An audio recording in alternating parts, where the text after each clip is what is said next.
Thank you very much for joining us. We are glad to have you. Distinguished ladies and gentlemen, a son of the soil, Honorable Emil Iyang.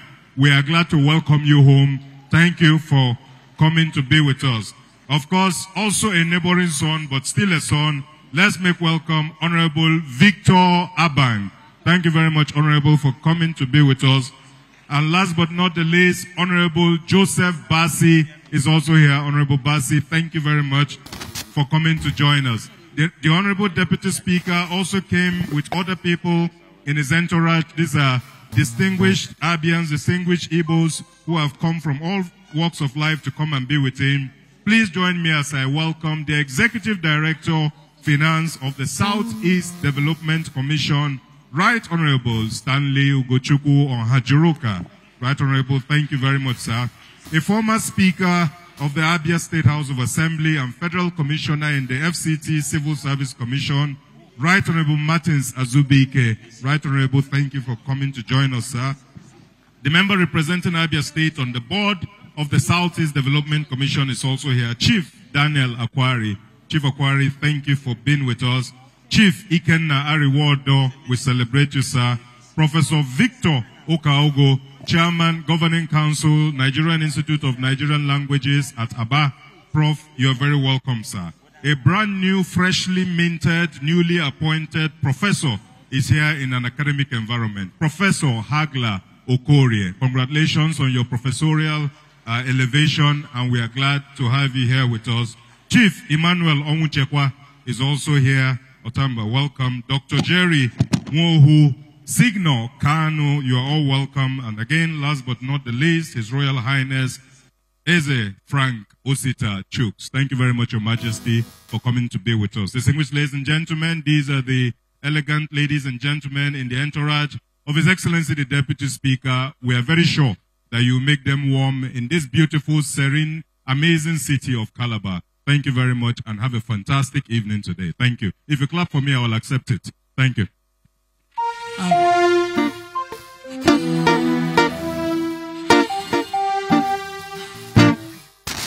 Thank you very much. Please, the Deputy Speaker will not forgive me if I do not make this special introduction. UNICAL 50th anniversary and 37th convocation. Today is a special day. The Deputy Speaker did not come alone. As they heard that he was coming to be the alumni lecturer, the convocation lecturer, 70 graduates and alumni of the Faculty of Law, University of Calabar that graduated in 1998 from all over the world came into Calabar to come and give solidarity to one of their own. They are known as the Golden Ones, the graduating class of 1998. If they can all rise up, look at them at the back there, looking resplendent, looking elegant in their sashes, looking amazing. One of their own is greeting them. There are 70 of them from Abuja, from Lagos, from the United Kingdom, from Port Harcourt, from Warri, Owerri, all over this country and all over the world. They have come to be with one of their own. Indeed, it is a great day, and we're happy to be here. Thank you very much. Great ones, put your hands together for yourselves there. Golden ones, thank you very much. Thank you very much.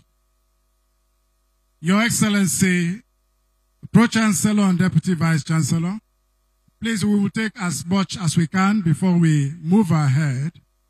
Please, we can't come to this point without doing a few more introductions. I want to recognize the Deputy Speaker of the Cross River State House of Assembly, Right Honorable Sylvester Gabi. Sir, you're welcome. Also, the Deputy Speaker of Akwa Ibom State House of Assembly, Right Honorable Kufra Basididem. And then the Chief Whip of the Cross River House of Assembly, Right Honorable Hilary Bisson. Let me also, if you want to celebrate, please celebrate them. It's today a day of celebration. Please, there are people who make things happen in UNICAL, and as it is, without them, some things cannot fall into place. I had introduced, but let me do that quickly again, and please permit me to go through it. The Pro-Chancellor again, the 14th Pro-Chancellor, and Chairman of the University of the Calabar Governing Council, DIG Udom U. Epo Udom retired. Sir, please, you're welcome. Welcome. I also want to welcome one woman too, who history has favored her to be the Vice Chancellor at this time. We have known her to be the first female Vice Chancellor. We've also known her to be the 11th Vice Chancellor. But today we are celebrating her as the Golden Vice Chancellor. Professor Florence Obi, Ma, you are welcome. Can you wave to the crowd? Let me welcome also a Lieutenant, Deputy Vice Chancellor Academic, Professor Tony Young, please. Can we just see you wave? Deputy Vice Chancellor Administration, Professor Grace Nta, please. Just see them as the Deputy Vice Chancellor Research, Linkages and Collaborations, Professor Peter Okafor. We also want to welcome Mrs. Olaniyo Bemishola. Madam, please, if you are here, can we see you? Oh, you're welcome, ma. Welcome also Professor Victor Ansah. Sir? Okay, see them different places. Professor Basi Igriokon. Professor Antonia Inaja. Professor Anim Ajake. The way you are treating our council members, I hope I will not leave my job today. Please celebrate them. Dr. Mary Alile, Mr. Kayode Adebiyi, Honorable Deborah Farida Ibrahim, Dr. Lawal Bagiwa, Dr. Edo J. Edo, Dr. John Owen, Barrister Maxwell Eba, and finally Registrar and Secretary to Council, Dr. Mrs. Chukwuka Icha. We want to welcome in a very special way. I only did that in mention before. Our indefatigable, understanding, strong, and highly cooperative 6th Chancellor. Our father in the house. Without the Chancellor in the house, we are not talking about convocation. I refer to His Highness, the Sarakin of Kano, Alhaji Aminu Ado Bayero, CFR, Emir of Kano. Our father, you're welcome. I also mentioned one of us. When she was here, she participated so much in student affairs. In fact, if you want to call her an activist, you can call her an activist. Quite energetic, visionary, forward-looking, and result-driven. Ladies and gentlemen, let's welcome Dr. Betta Edu.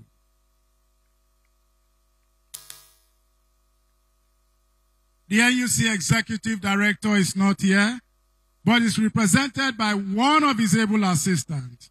Permit me to welcome Dr. Nte Bissong. Sir, you're welcome. Please, we know that we also welcome the Special Advisor, General Duties to the Governor of Cross River State, Dr. Barrister Ekpeyon Akbar. And we welcome the Chairman of Councils that are here. The Executive Chairman of Ubudu, we are told, is here. Honorable Ambassador Udiandeye Peter, and is here with his dear wife. Sir, you're welcome. I'm getting to the end so that we can start. I'm also welcoming the Chairman, Code of Conduct Tribunal, Dr. Barrister Benasara Umar Congo, is represented by Dr. Ivo Owan, Head of South-South Zone, Code of Conduct Tribunal.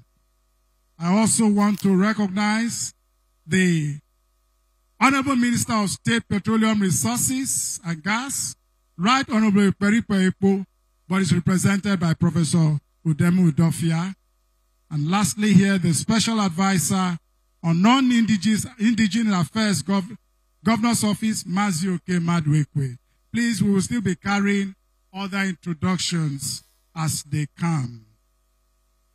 Like I said, we'll be moving on. Please, we will take other introductions. Let's move on. The Vice Chancellor, Ma, at your instance, Your children who were here waiting since. They knew that our distinguished lecturer will be here and other guests, and they have said they just want to perform for just within the range of just less or precisely 5 minutes. I'm talking of the students of the University of Calabar Demonstration Secondary School. Can we have them quickly? Spoken word. Can we celebrate our children?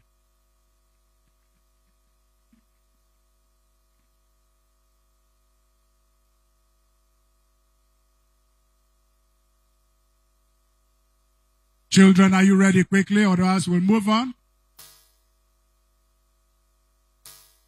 Okay, they are coming out. Let's also welcome Senator Professor Sandy Ono. That's a great alumnus. Sir, you're welcome.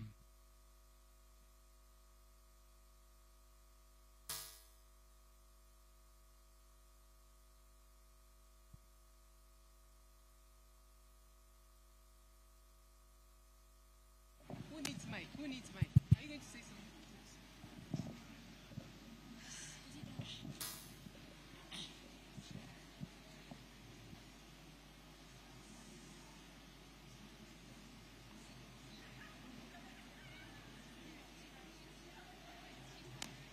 UCIDSS, before I am crucified, I have, Your Excellency, some very special people who are here even because of you.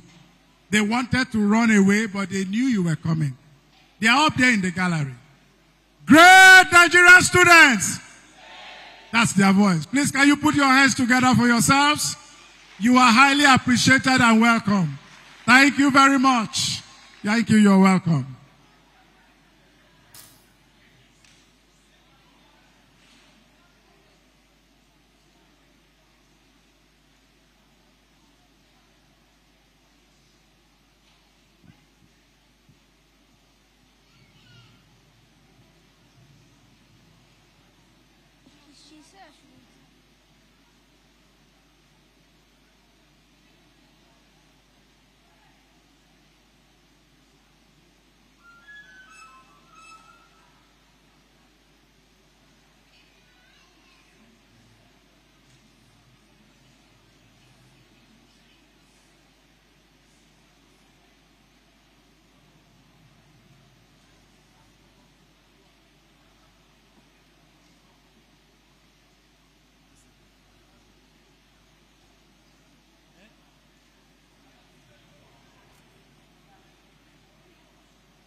Numbers, but echoes of greatness, a symphony of dreams, carved in stone and wisdom, a beacon of knowledge, rising from humble beginnings to the throne of distinction.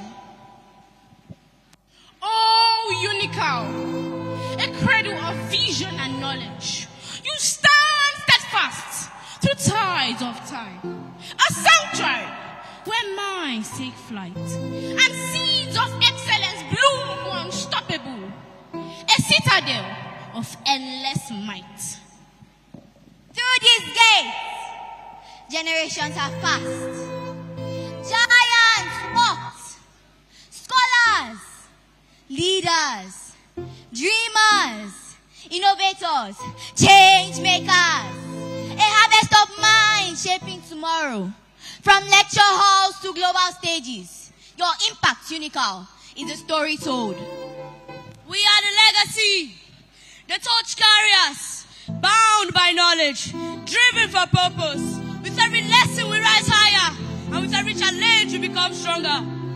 A river of knowledge ever flowing, crossing boundaries, igniting change. You mold the future with hands of wisdom. The lantern bearers of Africa's golden dream.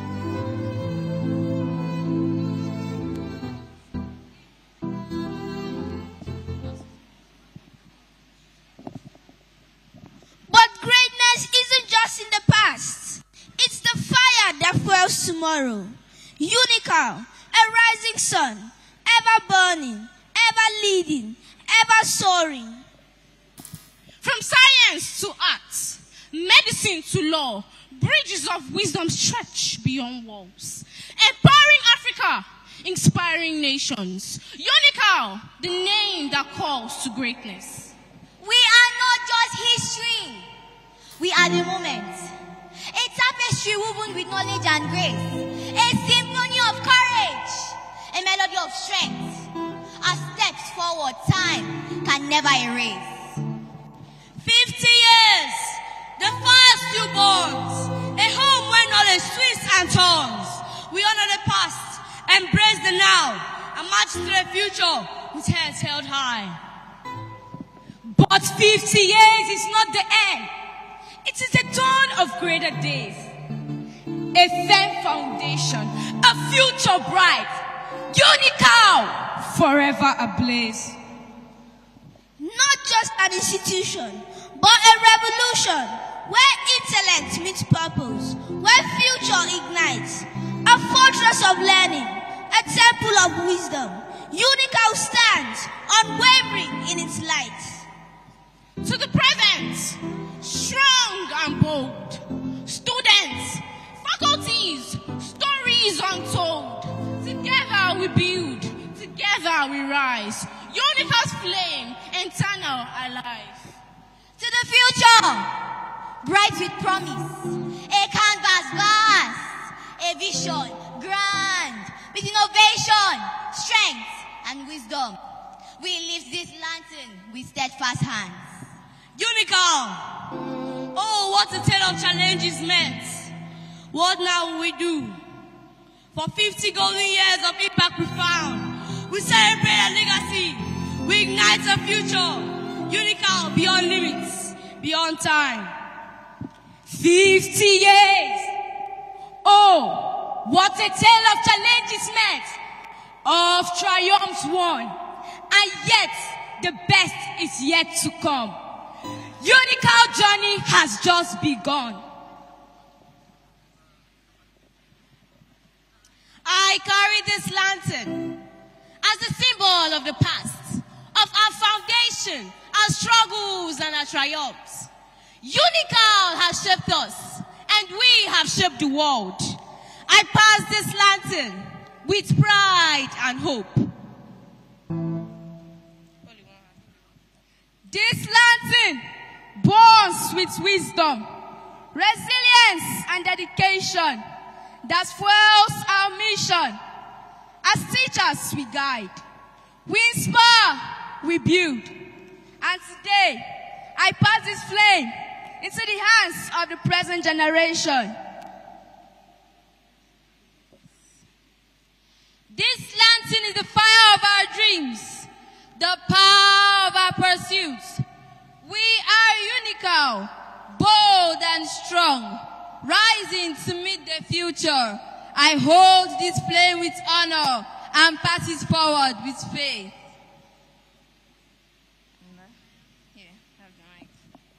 So let the banners wave, let the voices soar. 50 years and still much more. We honor the past, embrace the now, and march into the future with heads held high. With this lantern, I embrace tomorrow. The future is bright, the vision is clear. I carry the light of Unical into a new dawn, knowing that knowledge for service will forever shine.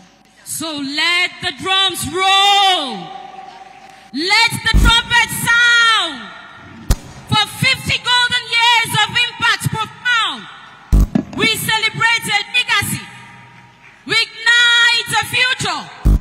Unical beyond limits. Unical beyond time.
Please, can we celebrate our children again?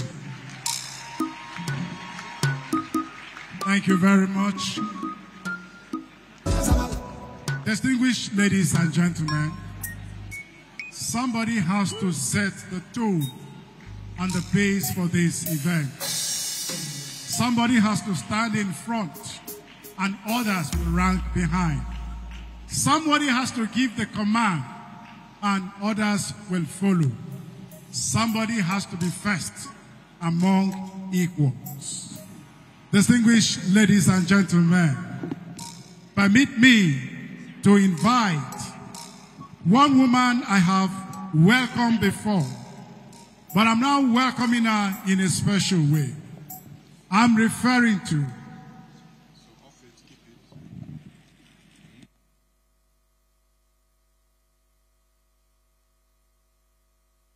is that our business magnate, our great alumnus, Chief ABC Ojako.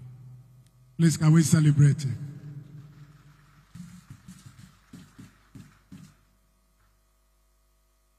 This man, like many others, has been a silent, huge blessing to this great institution. Far away, his blessings continues to trickle down to every part of us. You're welcome, sir. So like I have said, I have told us who is coming next, and I've told us who she is, and I've told us that she leads from the front. It's my now duty, responsibility, and honor to invite the Golden Vice Chancellor of the University of Calabar, none other than Professor Florence Banku Obi. Can we just give the celebration as she comes?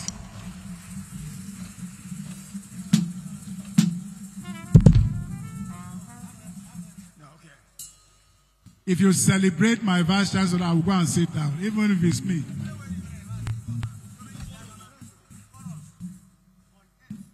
Thank you, our wonderful information officer.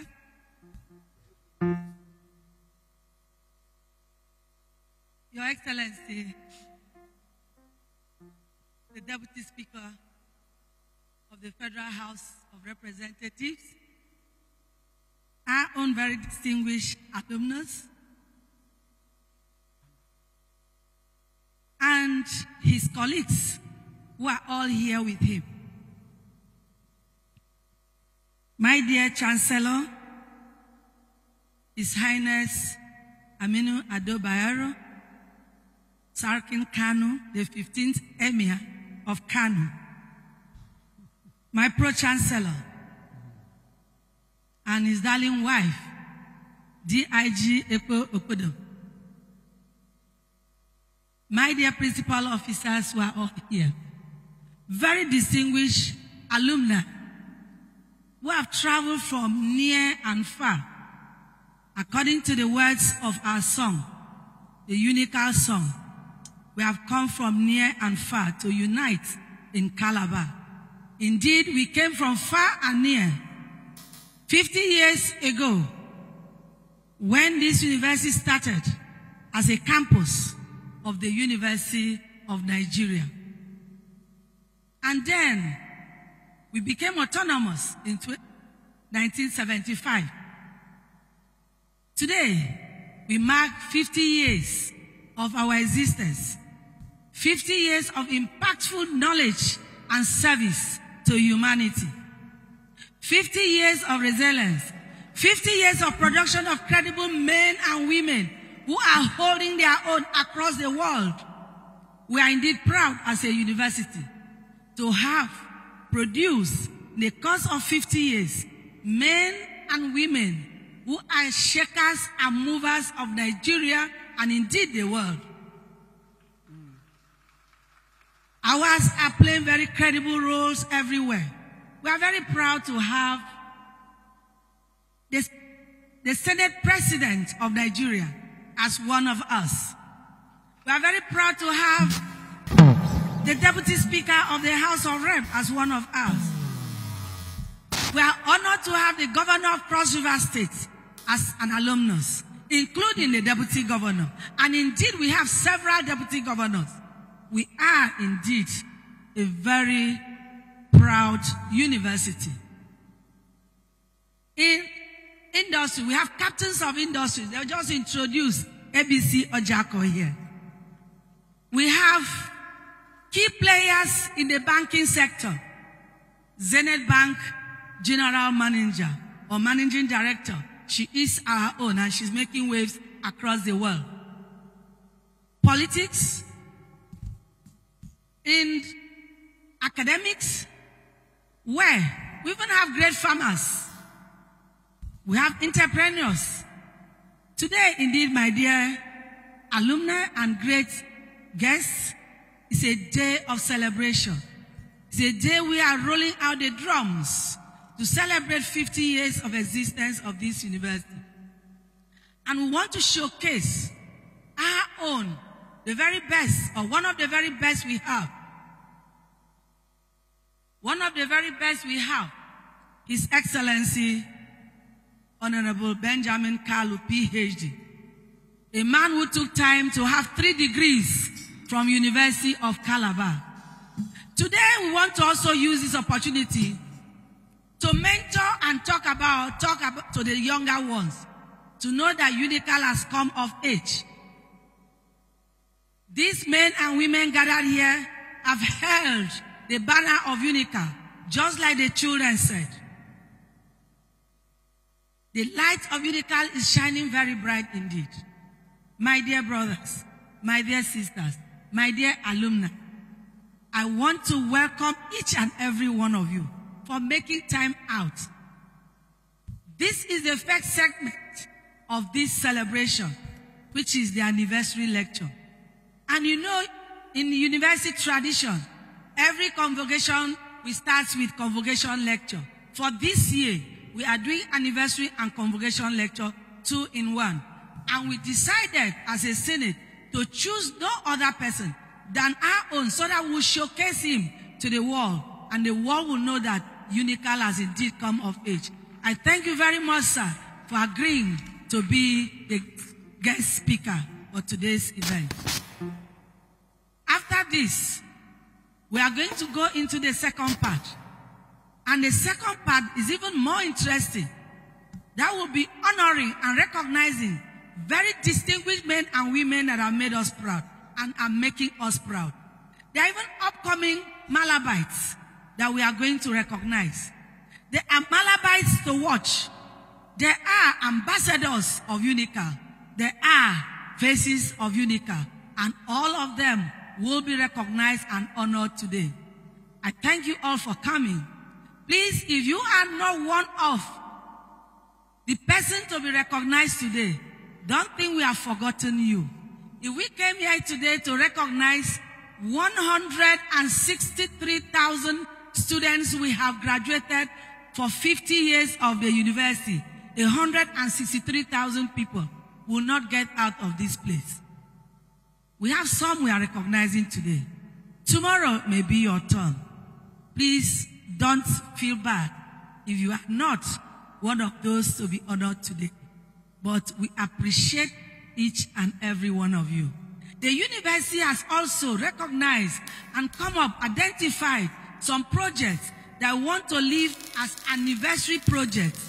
And of course, distinguished ladies and gentlemen, we had earlier sent letters to you telling you about our anniversary project. 50 years of existence of this university, we yet do not have a befitting Senate building. If you go to Lagos, you don't need to ask, where is the Senate building? It welcomes you into the university. Because from afar, you see there the Senate.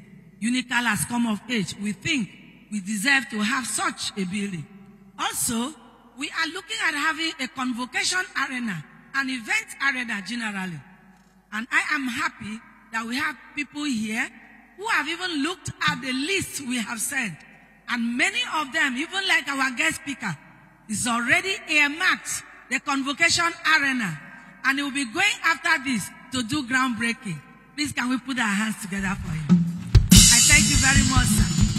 And I know that Sir Dr. ABC Ojako will be leaving us very soon. But he's also one who has also earmarked some, or identified or picked from what we have identified, some projects to handle for us. As a medical doctor, he stayed in Hall 2. He has decided to renovate Hall 2. So the medical students, I'm sure you'll be very excited at the end of the renovation. That is not just it. He has also agreed that he's going to work at Student Center, the Calabar Center, and in addition to giving anatomy department a lab. I thank you very much, sir. I have to say this before you leave, because I know you'll soon be leaving, and you will not be here while we talk about you. So distinguished men and great men and women, please just relax. We started late, but don't worry. We'll take good care of all of you. My students, very soon people will be coming up to reach you, but please, quietly, don't make noise, accept whatever they bring for now to start with. We are celebrating Unical at 50. And indeed, we are ready to celebrate Unical at 50. Thank you very much. God bless you. Can we celebrate our Vice Chancellor?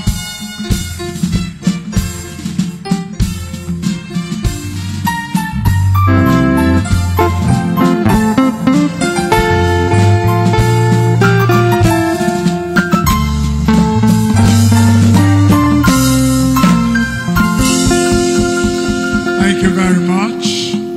Like I said, permit me, the Vice Chancellor, to quickly recognize our 9th Vice Chancellor and a father in the house, Professor James Epoke. Sir, you're welcome. Yes. And then I also want to welcome one of us too, Honorable Justice Okonabang, the Justice of the Court of Appeal, Law Class of 87. Sir, you're welcome too. I had earlier done this introduction, but I will do it again. I know that since we started, the national president of Unical Alumni has been around and has worked very, very hard to also keep the tempo going. Please let me again recognize Barrister Paul Eshemomo. So wherever you are, can greet us. And I know that also the chairman of the Board of Trustees has also been around too. Right Honorable Bright Omokodion. Sir, you're welcome. I'm moving on to the next item. This event of today is chaired by a woman. I'm very deliberate about that, not a man. A woman who is a veritable leader and a commander in many respects. A woman who has been a vice chancellor of 2 universities in this country and has done very well when she was on the saddle. The same woman who moved forward in the midst of men to become the very first female president of the Nigerian Academy of Science. I'm referring to none other than one of us who we are so proud of, Professor Eka Braid. I welcome you, ma, to give us your remarks as the chairman of today's occasion. Thank you for your sacrifice to be here. Now you can take this way? Okay, you take this. Thank you for your understanding. Please, can we just, where are our ushers? Can we just lead our chairman up to this point?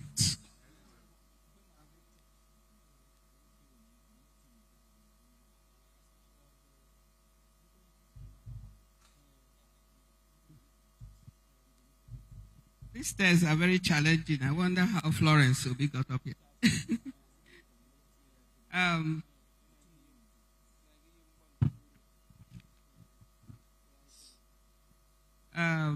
The protocol is a bit long, but I'll try to walk through it. Your Excellency, the Deputy Speaker at this event, the Deputy Speaker and the convocation lecturer for today, Right Honorable Benjamin Kalu. Your Excellency, the Acting Governor of Cross River State, I'm sure he's yet to arrive. Speaker of the House of Assembly, Cross River State, the Chancellor, His Royal Highness, Alhaji Aminu Bayero, OON, Emir of Kano, Pro-Chancellor and Chairman of Council, DIG Udomepo Udom, OON, the Vice Chancellor, I should say the Golden Jubilee Vice Chancellor, the 3 Deputy Vice Chancellors, the management team of University of Calabar, that is the registrar, the bursar, librarian, and all the deans, directors, provosts, and HODs. The regulators of education in Nigeria, I can see NUC represented here, one of the regulators. Other council members here present, former vice chancellors, visiting vice chancellors,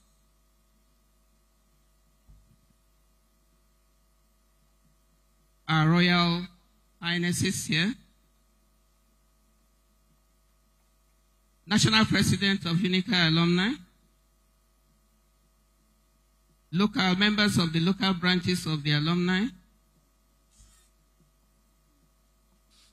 our religious leaders here, members of the university press, ladies and gentlemen of the press, Malabites and Malabresses. I thought it was reasonable action. Okay, we accept that. Distinguished ladies and gentlemen, it's really my pleasure to welcome you to this historic event. I call it a historic event because it is happening within the 50th year anniversary celebration of UNICA. Let me congratulate upfront the Vice Chancellor, the Golden Jubilee Vice Chancellor, I must always remember that, and her team, her formidable team, for putting together this celebration, which started some days back. I also like to congratulate and really thank the council chairman and the members of council for the support they have given to this team that has put this together. I know what it is because I've been there twice. Let me dwell on the council a bit. The council, some people generally make things happen. Some people watch things happen. And some people wonder what happened. This council has people in it that really make great things happen. I'm not insinuating, but you need to look at how many women are in the team, UNICA management team. One has finished her tenure, another man has taken over. Because before it was just one man and the others. The librarian, the registrar this time. The bursar is still hanging on, but maybe a woman will take over later. It's not a professor. Now, UNICA has come a very long way. And I can say this, it's evidence-based. Because I was there, I have been there from the beginning till now. So I know how we have scaled many challenges many, many hard times to get to where we are today. So I think we should all congratulate ourselves, the Unical people in the hall. You need to congratulate everybody that has worked hard to make Unical come to this level of development. I have a big smile in my heart because of that. Because I know what it was before and what is now.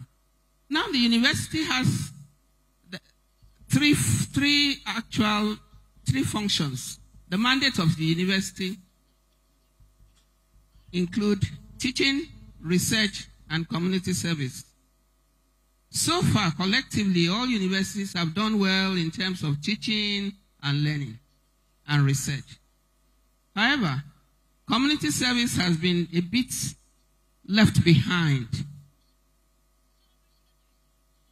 And that is why I'm glad that the topic of the lecture today addresses this issue. I really don't know what is in the mind of Your Excellency, but I suspect that you are going to link us with the town, with the community, taking down to town. I'm not sure how your lecture will go, but I know it will be interesting. I've listened to you a number of times.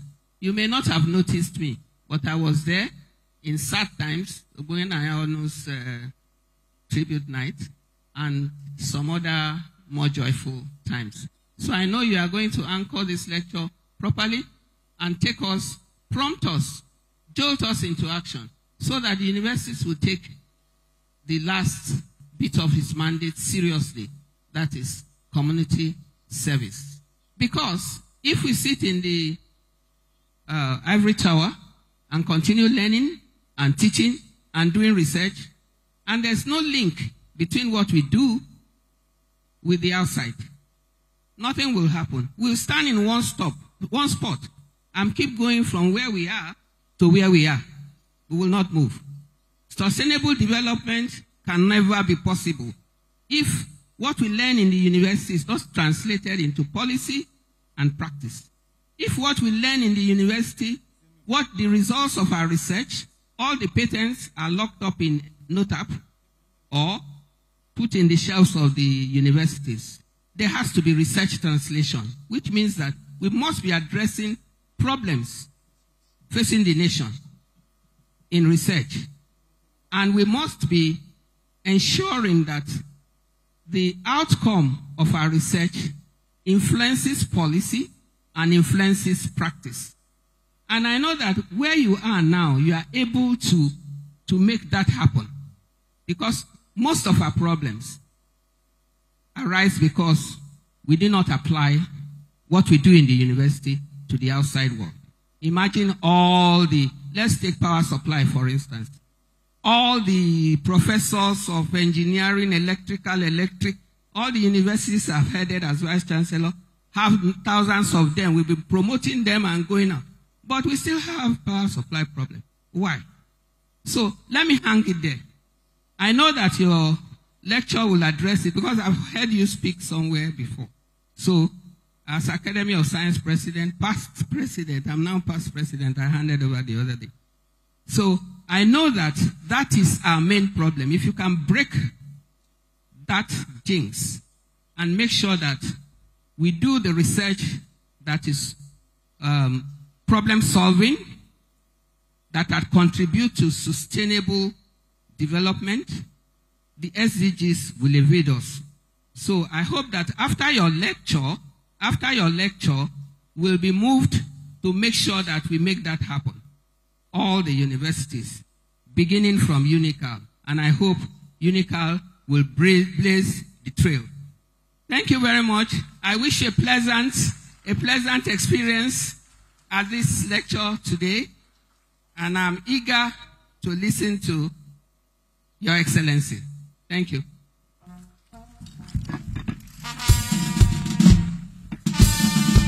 Can we celebrate our mother, please?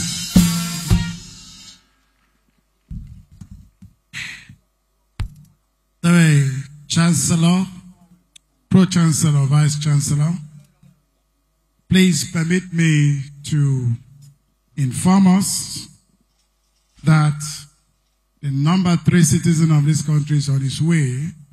I'll be here soon. And when it comes, we'll welcome him officially. But for now, University of Calabar may be based in Calabar, but we have this university representatives and ambassadors in different parts of the world and in Nigeria. It is a unified and organized body. It has its own national executive officers. And there are also chapter chairmen who man affairs at the different branches to keep these units running. We gather that we have ambassadors from Abuja, Asaba, Benin, Rivers, Wukari, Obudu, Owerri, Umahia, Uyo, Oron, Lagos, Ikorepane, Bayelsa, and Abo in the house. May I implore all our chapter chairmen and national executive officers to please rise up collectively for recognition. Please. All chairmen of our branches, of our alumni, please, wherever you are, please, can we rise up for recognition? Please, can we celebrate them? Thank you, sir. Thank you very much. Your presence here is well appreciated. Thank you.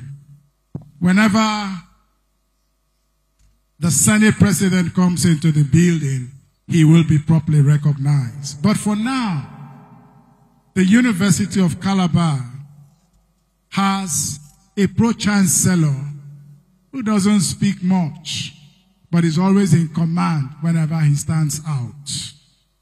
A man with a very sweet and impressive military career.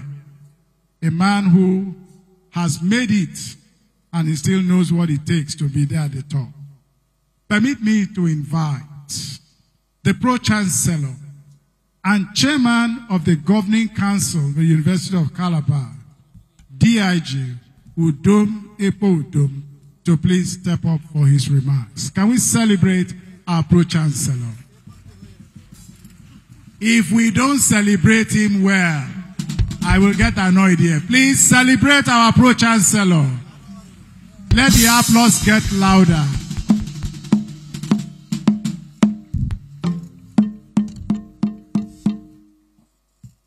I'm watching those of you who are not celebrating him because I will arrange for your arrest after this.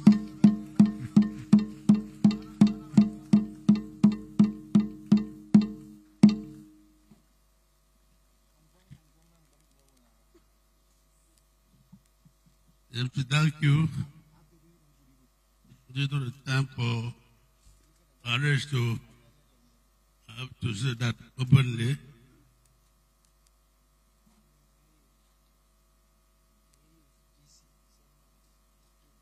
When the time for arrest comes, we do it, we will not be here.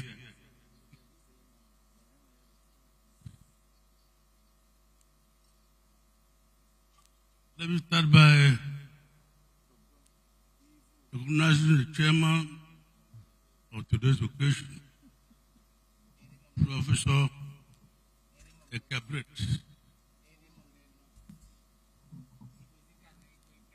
Recognize the Deputy Speaker, and of course,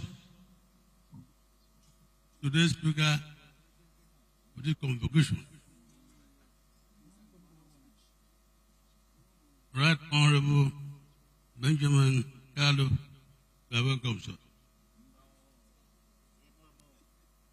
Recognized members of the National and State Assembly who are here. Of course, the acting governor of Cross River State, he has come back. I recognize that. My Chancellor, Royal Highness Raji Aminu Ado Bayero, the Emir of Kano, my Vice Chancellor, of course, I have to recognize my wife. I didn't come alone. The members of the governing council of this important university, the principal officers of this great institution, members of university senates, national presidents, and members of Unica Arena worldwide. A real father said, gentlemen, clergy, members of the university community, my local government chairman is here, and the owners of this wonderful institution, Honorable Gideon Owa, his dear wife,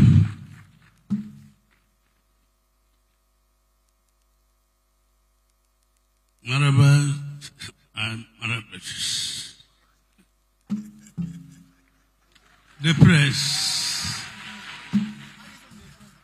ladies and gentlemen, and MC said it all. I don't like long speeches. I believe in action. I repeat, I don't like long speeches. I believe in action. You're not going to be long here. My speech just to thank you for the time to come in this evening and to partake in this wonderful ceremony. You see somebody like the whole deputy speaker, despite his tight program, leaving Abuja to come here, one has to praise him. Thank you, sir. I want to talk about my chancellor flying right from Cairo to this place. In fact, all of you, we are very happy that you are here. I want to say that I'm very, very proud and remember that I'm here in Unica. Why do I say that? Because I've seen what Unica has produced. You come to my state, Akwa State. Unica produced an uncommon governor that transformed the state to do other, to be the United States in this country. Last time, I jokingly carried my council members to Akwa State to come and see what this man did when he was in office. I mentioned my local government chairman here is from here, ex-student of Unica. My local government headquarters used to be a real local government for the past years since it was created. But now you go there, you come back and thank Unica.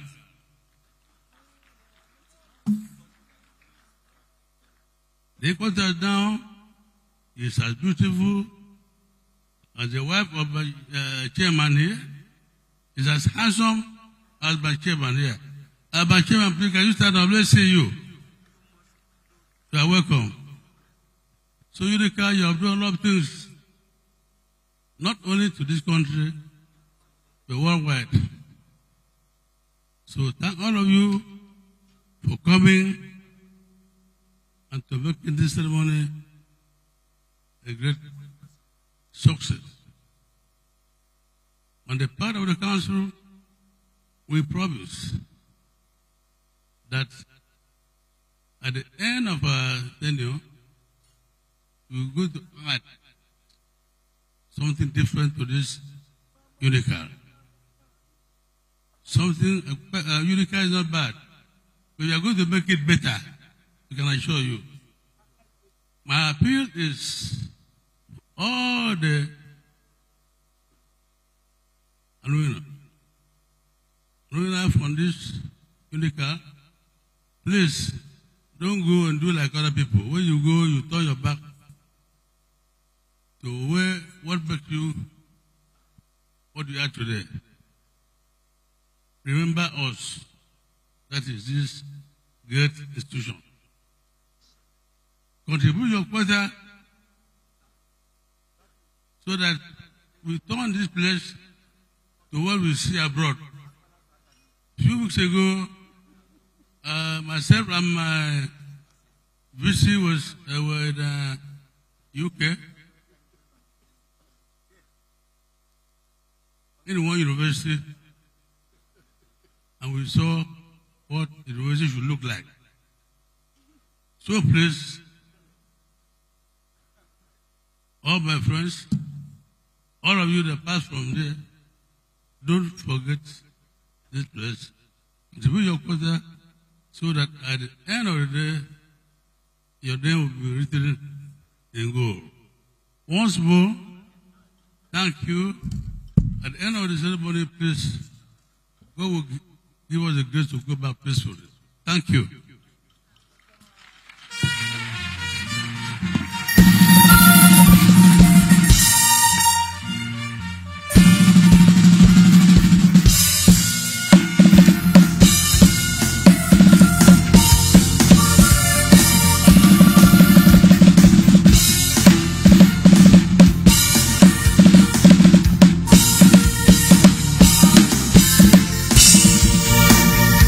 Let's celebrate the Pro-Chancellor again.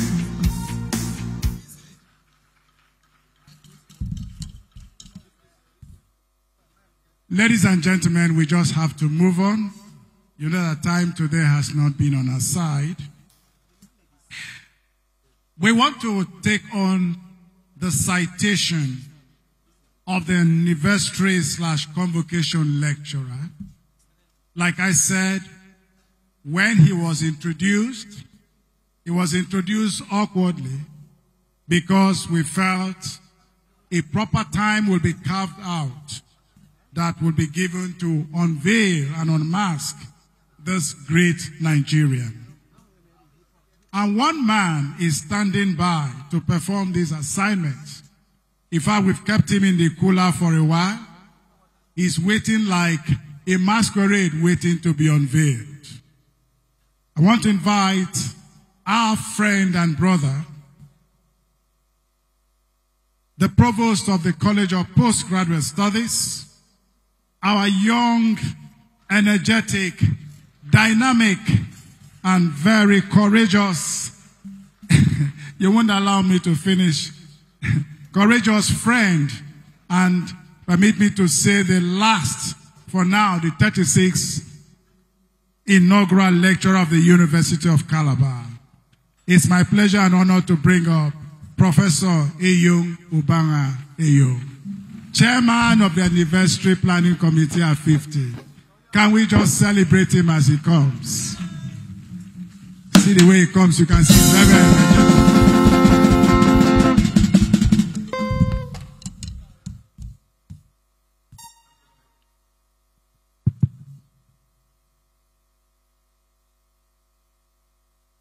The Emir of Kano and Chancellor of the University of Calabar, Chairman, Governing Council of the University of Calabar and his dear wife, D.I.G. Kodum, my Vice Chancellor, permit me to adopt the already established protocol. I wouldn't have the privilege to do this, but for the first time, let me appeal that His Excellency Right Honorable Benjamin Kalu to please stand. A round of applause as he walks up to the podium.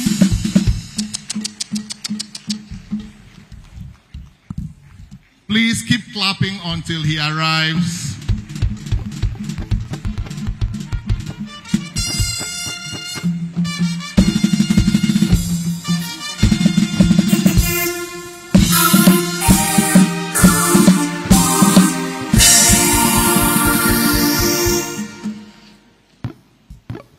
Distinguished ladies and gentlemen, before you is a man who has lived a life as a great Malabite.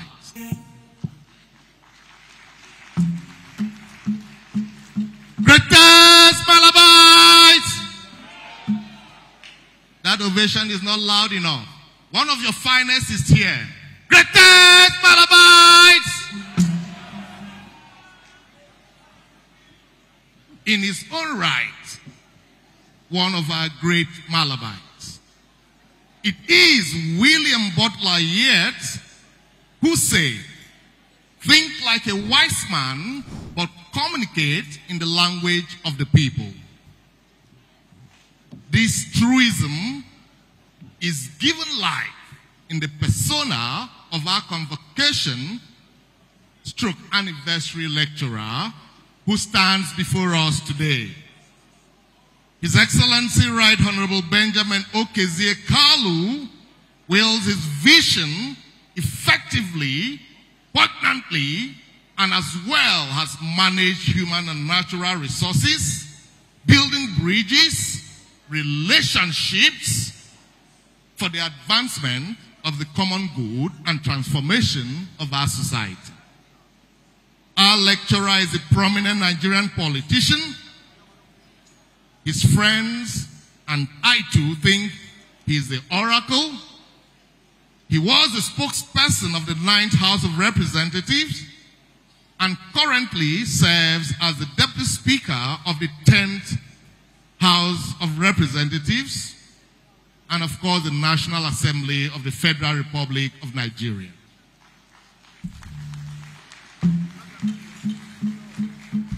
I think he deserves a more thunderous applause. He is an astute lawyer, an accomplished businessman, born on the 5th of May in the Bende area of Abia State. Of course, he represents the Bende Federal Constituency and is committed to contributing to national development through legislative processes, project implementation, and manpower development. His Excellency Right Honorable Benjamin Kalu obtained a degree in law from the University of Calabar in 1998. He was thereafter called to the Nigerian bar, and after completing his studies at the Nigerian Law School in Enugu, he honed his legal skills. He equally holds a Master of Business Administration degree from Oxford Brookes University, United Kingdom. Our convocation lecturer equally holds a Master's degree in Petroleum Taxation and Finance from the University of Dundee in Scotland. Throughout his career, our lecturer has pursued continuous professional development, obtaining various certifications in diverse areas to enhance his expertise. In 2002, his expertise in migration and human rights was recognized through a certificate he earned at John Cabot University campus in Italy. Honorable Kalu's commitment to combating illicit trade is evident in his certification in illicit trade from the University of Groningen in Netherlands. He also acquired valuable knowledge in governance and development through a program in governance and development at Miami Herbert Business School, Miami, USA. I think he deserves an applause. He also holds a certificate in environmental crimes obtained from the United Nations Inter-Regional Crime and Justice Research Institute in Italy. Additionally, in 2014, his diploma in international commercial arbitration from the Chartered Institute of Arbitrators at the University of Oxford showcases his proficiency in dispute resolution. Honorable Carlos' global recognition extends to his fellowship and membership in prestigious organizations such as OSH Association United Kingdom, the Association for Occupational Safety and Health of Nigeria, the Chartered Institute of International Arbitrators, the Nigerian Bar Association, and the Institute of Administrative Managers. These affiliations reflect his commitment to excellence, professionalism in all of these fields. Early in his career, Honorable Carlos served his community as a local government chairman for the local government area of Abia State. In this role, he effectively managed numerous autonomous communities, political wards, various departments, and delivered essential services to Abia citizens. In his previous role as executive advisor to the governor of Abia State, Honorable Carlos provided valuable guidance on Millennium Development Goals and international relations. He also played a key role in the development and implementation of strategic marketing plan and the administration of federal allocation projects. Little wonder this great Malabite is doing great things. In his legal field, Honorable Carlos' role as a founding partner and principal arbitrator at Silk Partners LLP showcases his mastery of diplomatic liaison, immigration advisory services, company law, commercial best practices, energy law, international commercial contracts, and arbitration. His expertise and dedication has earned him respect and recognition on a global scale. I think he deserves another round of applause. Our lecturers' accomplishments and expertise have made a significant impact on our society. As a dedicated and proactive legislator and member of the House of Representatives in the National Assembly of our great country since 2019, he has played a vital role in shaping policies and implementing projects that contribute to national development. In this role, he has been involved in media, publicity, social awareness services, legislative duties, business, financial analysis, project development, management, as well as peace and conflict resolution, which of course have heightened his public engagement and awareness on critical issues. In the last 2 years, he has taken the lead in moving over 22 motions on crucial public issues. Some of these motions include addressing environmental degradation, investigating alleged violation and failures of government agencies, and advocating for the well-being of Nigerians, both at home and abroad. In addition to his motions, Honorable Benjamin Carlo has also played a significant role in proposing and supporting over 100 bills. He has been involved in the amendment of Acts and the Nigerian Foundation Act, all aimed to improving the efficiency and effectiveness of these institutions. He is also the university's growth. I used to be a vice president of the government Territory Education Resource Center and the National Inspector General Tax Crimes Commission, striving to enhance education and promote economic efficiency to the improvement of education, not just only in Unical, but in the entire country. Providing student loans for students has been very, very useful. More students stay in school, especially at this trying time. Continue to make a positive impact on the Nigerian government and first, they have given world-class education to young people. They have made leaders in different sectors, and they have been able to be that shining light that Africa, Nigeria needs to push forward. I think going forward, there should be more emphasis on digital education. There should be more emphasis on distance learning, and more emphasis on supporting students in terms of providing scholarships, as well as the loan which the president has started. More of that should be done to ensure that more students have a seat on the table of getting quality education. So I'm really proud of the University of Calabar, and I'm happy to be a Malapress and an alumni of the University of Calabar. including youth, women, and people. Well, I think it's a motivation at a critical time in my life for me to be awarded for quality leadership, integrity, and of course the face of the University of Calabar, an ambassador of the University of Calabar.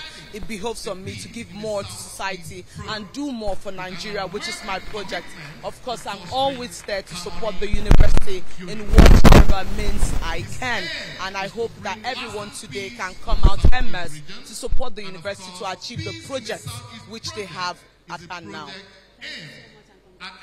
Thank you. Now we have Dr. Beta Edu here, and he's going to receive an award tonight as Unical marks the 50th anniversary, and this is also the 37th convocation of this great alumni. Congratulations, man. Thank you so much. Thank you. Thank you. Thank you.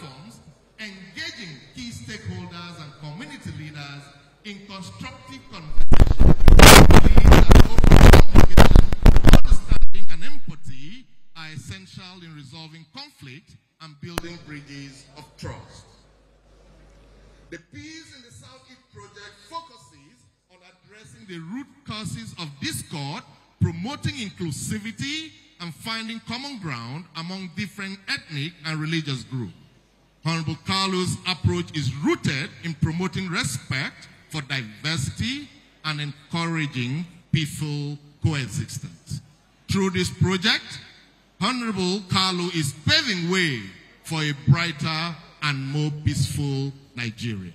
His unwavering commitment to peace building serves as an inspiration. At this point, permit me, my very distinguished great Malabar, to pause and recognize the arrival of another great Malabite. The number 3 man of our country,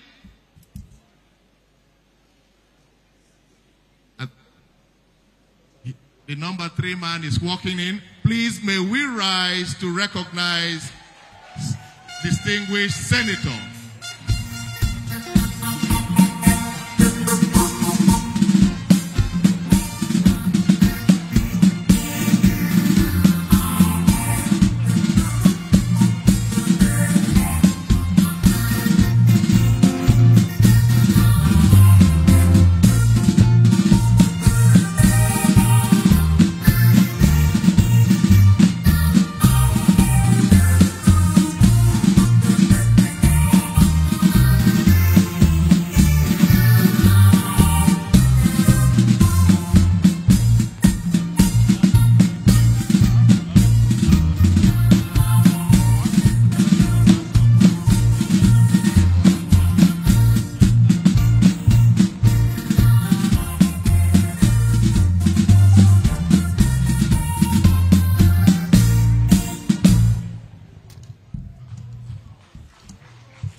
Please, can we clap as the Senate President of the Federal Republic of Nigeria moves gradually to his seat. Please keep clapping. The Senate President is accompanied by by his principal advisor, the most beautiful woman here, and one of those to be receiving her doctorate degrees, Her Excellency Loma Goswell Akpabio. Please, a round of applause.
Well, lest we also understand, beside the Senate President, that His Excellency the Acting Governor of Cross River, Right Honorable Peter Ode, is also here. We welcome you, sir.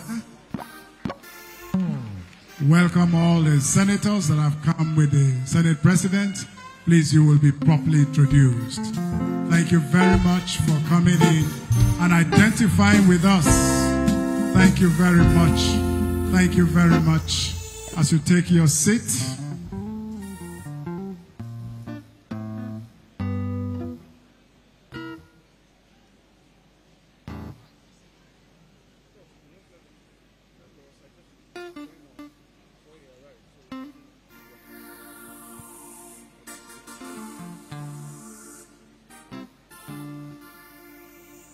ladies and gentlemen, we were on the citation on our anniversary and 37th convocation lecturer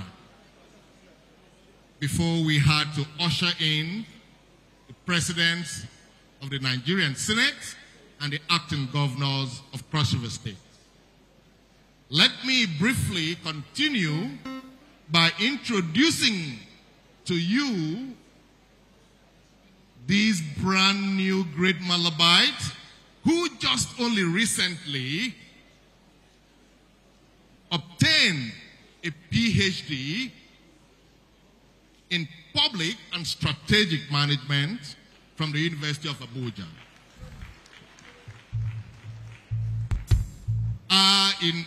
Our convocation lecturer, aside from holding a Master's of Law LLM degree of this great university, is equally a PhD candidate of our university.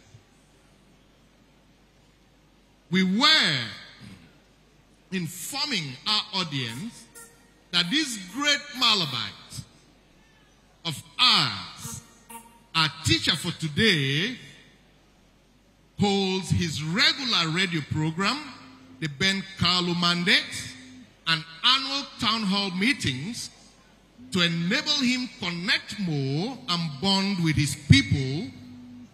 And he does this by providing listening ears and making efforts to understand their needs, while also seeking ways of cooperating with them and amplifying their voices up to the federal level.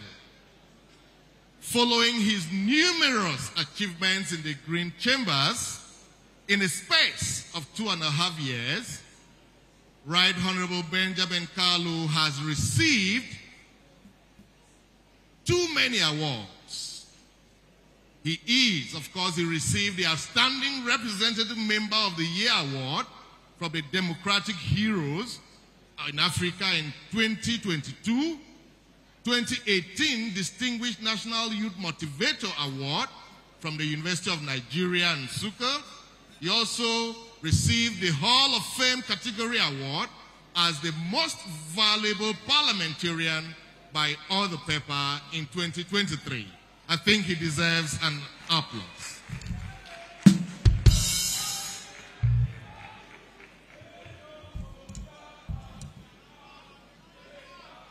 Right Honorable Benjamin Kalu has also been honored with a 2019 Humanitarian Service Award by the creative industry in our country. He's also a recipient of the 2021 Zik Award of Excellence on Civic Engagement, which was bestowed on him in honor of late Right Honorable Dr. Nnamdi Azikiwe.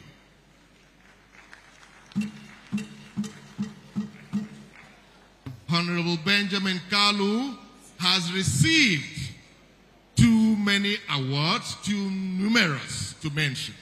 He's also a recipient of very many traditional recognitions. Honorable Kalu is a passionate man, a great Malabite, an astute lawyer, a consummate politician, the oracle himself. Please, ladies and gentlemen, I present to you the 37th Convocation Lecturer and the 50th Anniversary Lecturer of the great University of Calabar, His Excellency Right Honorable Benjamin Kalu, for this anniversary stroke convocation lecture.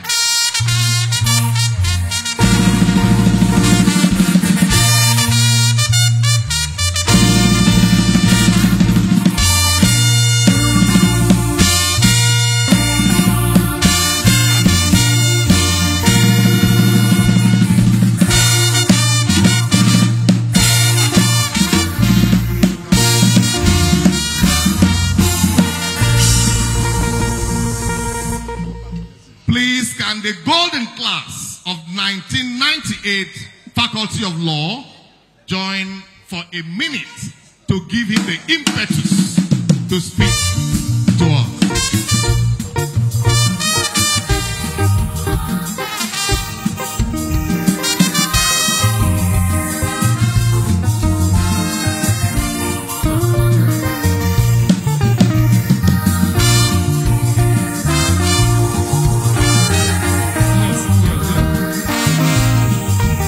Yes.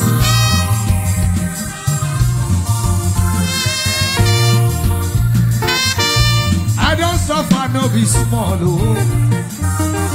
Upon say I get sent here. Poverty no good at all, yeah. Now you make I join this business. For one night it don't be cheap. It just a game. Everybody they play happy. If anybody comes, my brother, I go chop my way. Cause we love Fabio, now be get a me. I shall not stadium, now be beautiful. President, now my sister, brother. You be the okay, get your dollars here. I go tell you about this disappear. I want to be just you be the loser. I am the lead. Now be the master.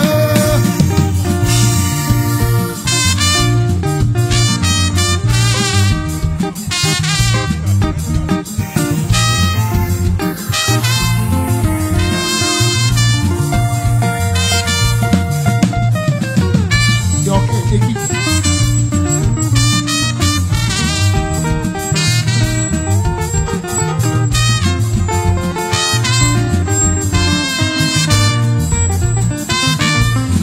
You play while you go send a new stuff. When countryman do me money, them go they shout, bring up, kill up, die. The evil people greedy.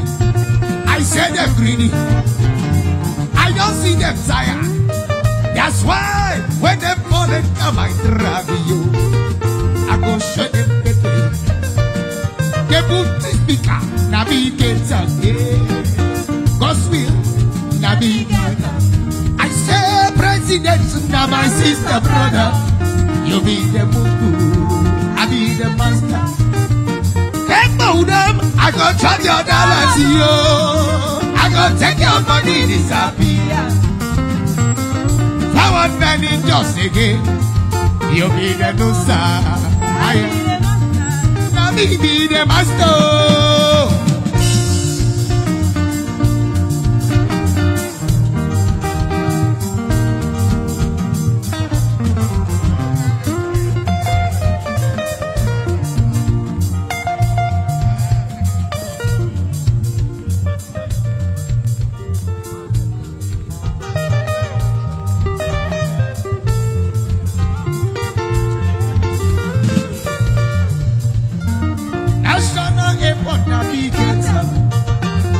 National Stadium,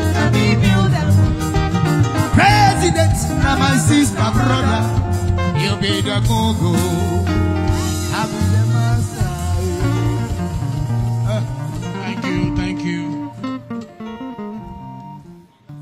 Thank you, the golden ones of 98. Thank you for the solidarity. It's not easy to have over 70 senior lawyers with over 25 years of experience in law practice, flying from all parts of the world to give solidarity to one of theirs. And for that, I'm very grateful. I'm sure we're going to have more time to spend together. This stage is not strong to carry all of you, but we appreciate your solidarity. Let's put our hands together for my class. I'm very proud of my class. So if you are looking for my trouble, know that I have 70 lawyers that will meet you in court. Thank you very much.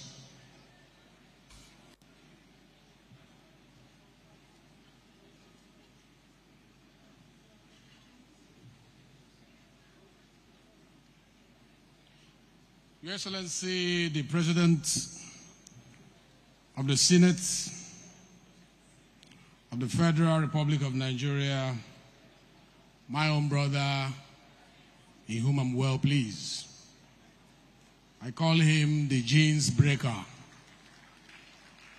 Distinguished Senator Goswill Obot Akpabio, GCON, and his dear wife, my sister, my very beautiful sister,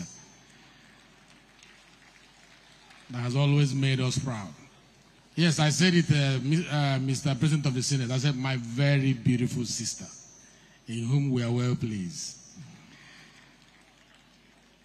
The members of National Assembly here present, the senators and the House of Rep members who accompanied me all the way from Abuja immediately after our section today, the Honorable Speaker, Cross River State. Oh, I was told that the acting governor is here. Please, the acting governor, I'll be looking for you since I didn't know you went to welcome my big brother. Good to see you. Good to see you. And you're also a great member. The Honorable Speaker, Cross River State, House of Assembly, Honorable Kevin. The Honorable Speaker, Deputy Speaker, Akwa Ibom State, House of Assembly, the Chancellor, University of Calabar, His Royal Highness, Alhaji Aminu Ado Bayero, CON, my great friend. I call him my king. Good to have you here. And I'm happy that in this period of Lent, which is also the period of Ramadan, that I'm privileged to break the fast with you today. What an honor. So after here, I'm going to be joining you to break fast. The Pro-Chancellor and Chairman University of Calabar Governing Council, DRG Udomegbo, the Vice Chancellor, the woman who is working wonders, the woman who is making our alma mater great, the Vice Chancellor, Professor Florence Obi, Deputy Vice Chancellor, University of Calabar, Professor Tony Ayong, the visiting Vice Chancellors here present, the former Vice Chancellors here present, the Provost College of Medical Science, the Provost School of Postgraduate Studies, the Provost College of Education, the Chairman Committee of Deans, the Deans of Faculties here present, Directors of Institutes and Directorates, all professors here present, heads of department and units, members of the University of Calabar Senate, the National President Unical Alumni, Mr. Paul, our royal fathers, and other traditional rulers here present. I will not forget the golden ones of class 1998, invited guests, great Nigerian students, great Nigerian students, great Malabite, great Malabite, Ashond, now. Gentlemen of the press, ladies and gentlemen, I must begin by saying this. There is no greater honor than to return home, to stand on the very soil where one's dream we are first planted, and to speak before those who nurtured them into reality. Years ago, I sat on the other side of the room, absorbing the wisdom, knowledge, and training that shaped me. Today, the roles are reversed, and the joy of my esteemed lecturers as they witness their outputs standing before them can only be imagined. From my Bachelor of Laws to my Masters of Laws, and now my doctorate in laws, this institution has been my forge, molding me, refining, equipping me both for local and global impact. So to University of Calabar, I say thank you. We are what we are today because you prepared us. Thank you. I hope today's presentation is a reflection of the excellence you have instilled in me. I'm here today not just as a guest lecturer, but as living proof that education has the power to lift a child from the most unlikely places and set him on a path beyond imagination. I was born in Bende, where the Southeast was beginning to rise from the abyss of the Civil War. The air still thick with the stench of blood and gunfire. As you know, war does not only take lives, it steals the light of learning, leaving behind ruins where schools should stand. And so, education was a privilege rather than a guarantee. Don't be shocked when I say my primary school classroom was under the shade of a tree.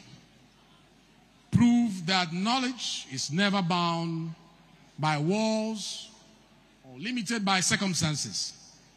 We had no blackboards, no desks, no digital tools, only the will to learn and the belief that knowledge could be our escape from limitation. Years later, I came back to that very place, not as a boy learning under the scorching sun, but as a representative of my people, building schools where I once sat under a tree and uplifting my community in ways that once seemed impossible. Indeed, I believe that education should not be a privilege. It should be a birthright, the inheritance of every child, no matter their circumstances. And while my journey began beneath a tree, it was at the University of Calabar that my roots found depth and my dreams found wings. Ladies and gentlemen, 32 years ago, when I first stepped into this university, I felt a deep sense of fulfillment, knowing the tough journey it took to earn a place in this prestigious faculty of law of this university. For those of us who fought for that seat, admission was only the beginning. To survive and thrive, you needed more than just intellect. You needed grit. You needed to understand that the books in the library were not just pages filled with ink, but doors, great doors, leading to power, great doors leading to justice, great doors leading to change, if you like, development. And we had the best guys leading us through those doors. One of them spoke here today, Professor Ether, who took my lecture and gave the synopsis of it, as if she had an expo of what I was going to speak about. That is the quality of guides that we enjoyed while we were here. She has been here from the beginning, like she said. And the content has not reduced. Truly, I owe a debt of gratitude to the scholars who shaped me. The late Professor Umezurike, whose brilliance in international law and human rights inspired my ongoing PhD research. Dr. Boresien, whose constitutional law lectures were more than just lessons. They were roadmaps to governance. He didn't just teach us the law. He made us walk the law, dress the law, speak the law. He made us embody the very principles that now guide my responsibility in constitutional amendment as the chairman of the House Committee on Constitutional Review. How about Professor Michael Ockham, whose teachings on conflict of laws sharpened my reasoning? How about Professor Dada, whose mastery of company law, thank you, whose mastery of company laws etched in my mind to this day? And I must mention one of the guys that I enjoyed most, the late Professor Ijoma, a guru in philosophy and logic, who through the GSS lectures laid the foundation of our inquisitive and critical mindset, as well as solution-driven methods of thinking that overlooked challenges, but embrace possibilities. Let us pause a bit and rise for a standing ovation in honor of the lecturers and the students who have passed through this great university. From the current Vice-Chancellor to those who came before, each has played a role in shaping the legacy we celebrate today. Shall we rise and give them a round of applause? All those who have contributed in molding leaders of this nation. Some of them are seated here. The President of the Senate was molded here. The Deputy Speaker was molded here. And a whole lot of us, including the Governor of this state. Thank you. You may now have your seat. Thank you. Thank you. Thank you. The legacy we celebrate today, they made it happen. From my first year, this university opened its doors to those willing to step up, whether through the student law firm that we all enjoy, like Inner Temple Chamber and all the rest of them, or at the faculty level, or at the student union level, where we played one role or the other, or in fellowship and clubs that we belong to.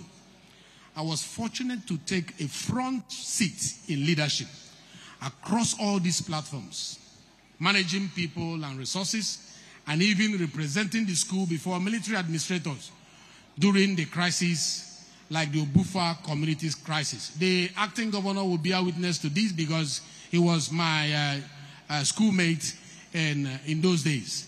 Now he's the acting governor of the state. He was there when we had the Obufa crisis. I was the representative that the school sent to go and negotiate for the ending of that crisis. I need you to put your hands together for what this university has built into us. These experiences were not just formative. They became the foundation of my journey into public service, preparing me for leadership on a national and global scale. This university did not just educate us. This university prepared us for life.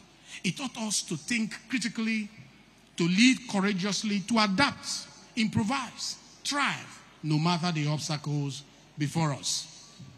Ladies and gentlemen, it was Nelson Mandela, in his address at the Madison Park High School in Boston, that famously stated, "Education is the most powerful weapon which you can use to change the world." But as we celebrate this institution's 50 years legacy, we must recognize that education is evolving. The gown must now navigate cyberspace, not only walk the town. When I was a student, technology was a distant dream. We only had a few computers. We searched library shelves for books and found knowledge by sheer luck. We wrote our notes in longhand and we treasured them like gold. Today, information moves at the speed of light. Knowledge is available at the click of a button. The world has become a digital campus and screens have become classrooms. Yet, with all these advancements, one thing must never change. Education must remain human-centered. Technology must be our servant, not our master. As we look ahead to the next 50 years, we must ask ourselves, what is the mandate of our universities from 2025 to 2075? How do we sustain quality education in an ever-changing world? How do we ensure that technology serves humanity and not the other way around? These are the questions we must answer today. And with that, let us begin our journey into the heart of this lecture.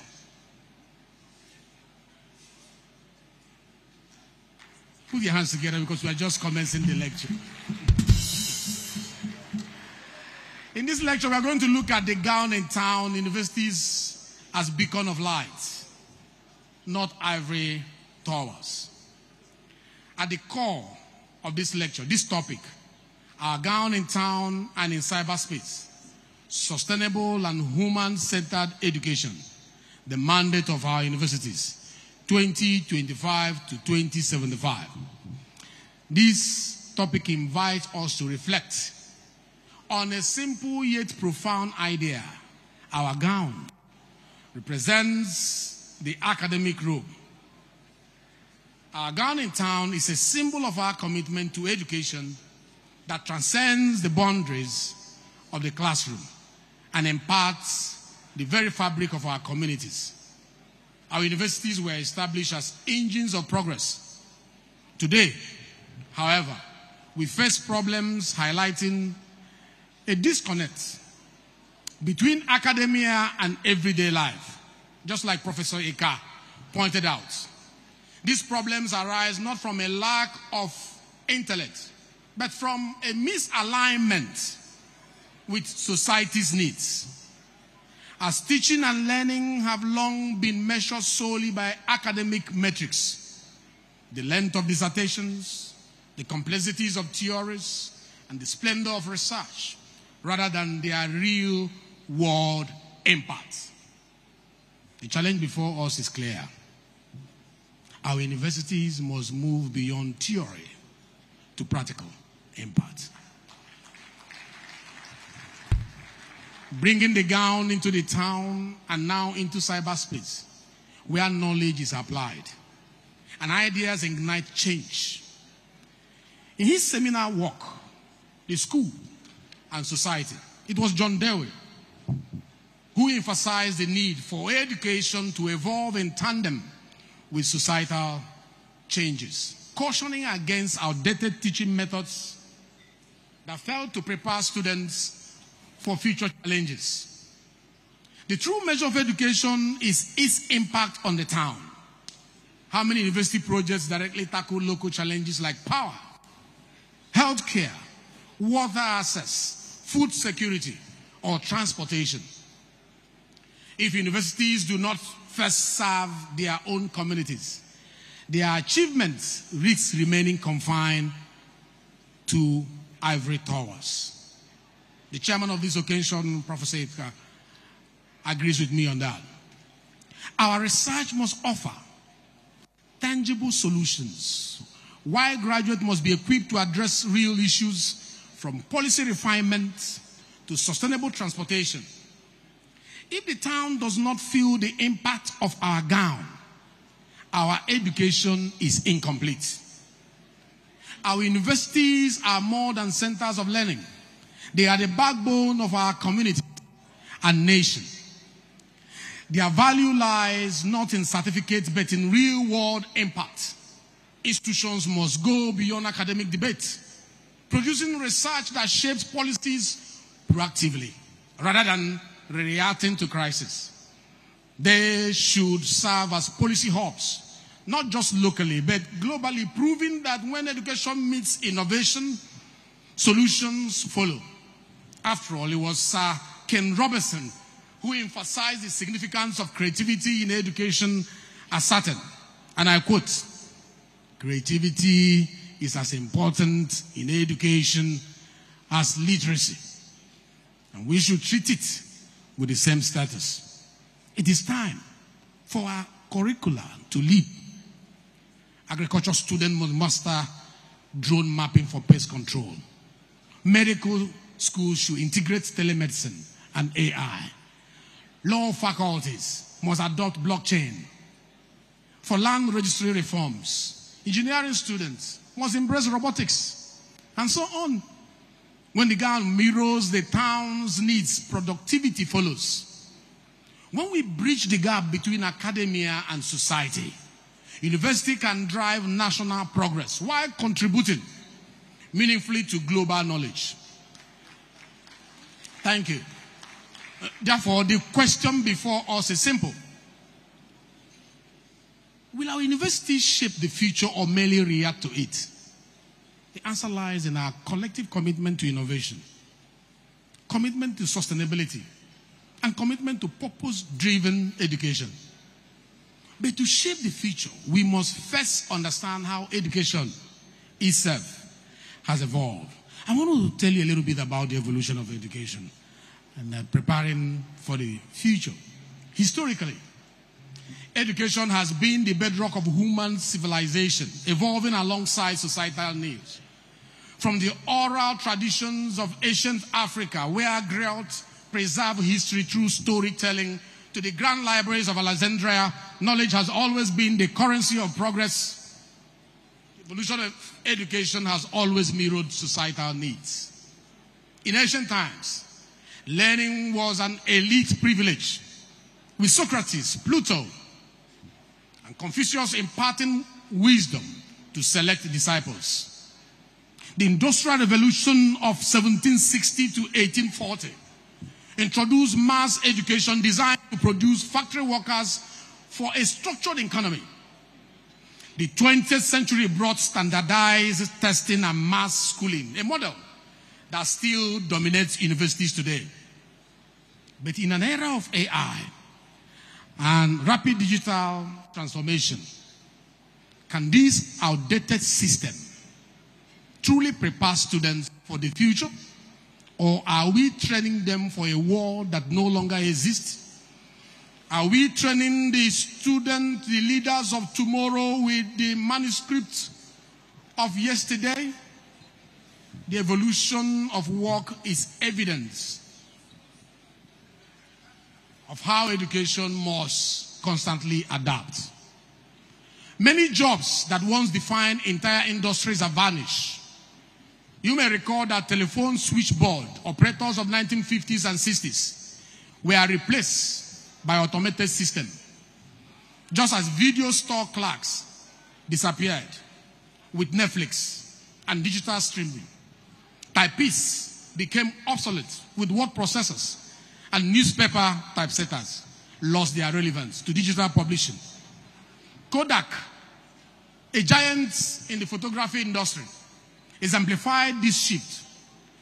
Are you aware that Kodak employed 145,000 people in 1988, but filed for bankruptcy in 2012 after failing to adapt to the digital revolution of the sector? Also, the way Nigerians consume news has undergone a seismic shift. Decades ago, families gathered around their television sets at 9 p.m. to watch the NTA network news, waiting for the official version of event. Some of you who are older than me and as old as me understand what I'm talking. Today, social media delivers news instantly, often unverified and sensationalized. This has fueled citizens' journalism, blurring the line between facts and fiction. Traditional media houses like Channel TV, TVC, and Punch newspaper have adapted by embracing live streaming and digital platform. But the transition has not been smooth. Misinformation spreads faster than ever, with AI-generated deepfakes compounding the crisis.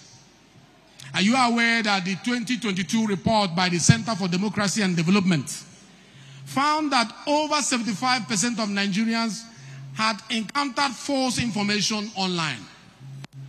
This, I believe, is because universities have not taken their place as the primary defenders of truth in the digital space.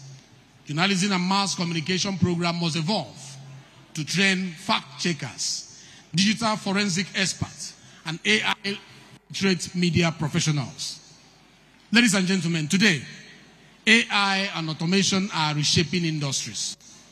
Report from the World Economic Forum estimates that 85 million jobs will be displaced by AI by the year 2025, which we are in. But 97 million new roles will emerge in fields like AI ethics, fields like cybersecurity, fields like sustainability. Just 3 years ago, the famous prompt engineering, the skill of instructing AI such as ChatGPT, was unheard of. Now, it is a lucrative profession. Yet many universities have not fully adapted to embrace these changes. Ladies and gentlemen, by 2030, industries will demand AI specialists to drive automation, data privacy consultants to tackle AI ethical concern, climate adaptation experts to address environmental crisis, virtual reality designers to shape the metaverse, biotechnology engineers to merge AI with medicine, and digital well-being coaches to mitigate social media's psychological effects. Yet, how many Nigerian universities are equipping students for these roles? And how many lecturers are being retained and retrained to understand this shift? Lecturers, this is for you. Education must be lifelong. In my own experience, when I was in school, we had only a handful of computers. We used typewriters, not laptops. Today, I'm still learning, still evolving. If we expect students to prepare for the future, our educators must also be students themselves. It was, yes, as Alvin Toffler wisely said, the illiterate of the 21st century will not be those who cannot read and write, but those who cannot learn, unlearn, and relearn. Education is not merely about acquiring knowledge. It is about applying it to shape the future. If our universities fail to adapt, we risk producing graduates unprepared for the world they will inherit. Ladies and gentlemen, there are global examples of education as catalyst for community transformation. where universities are shifting to making part in their various communities.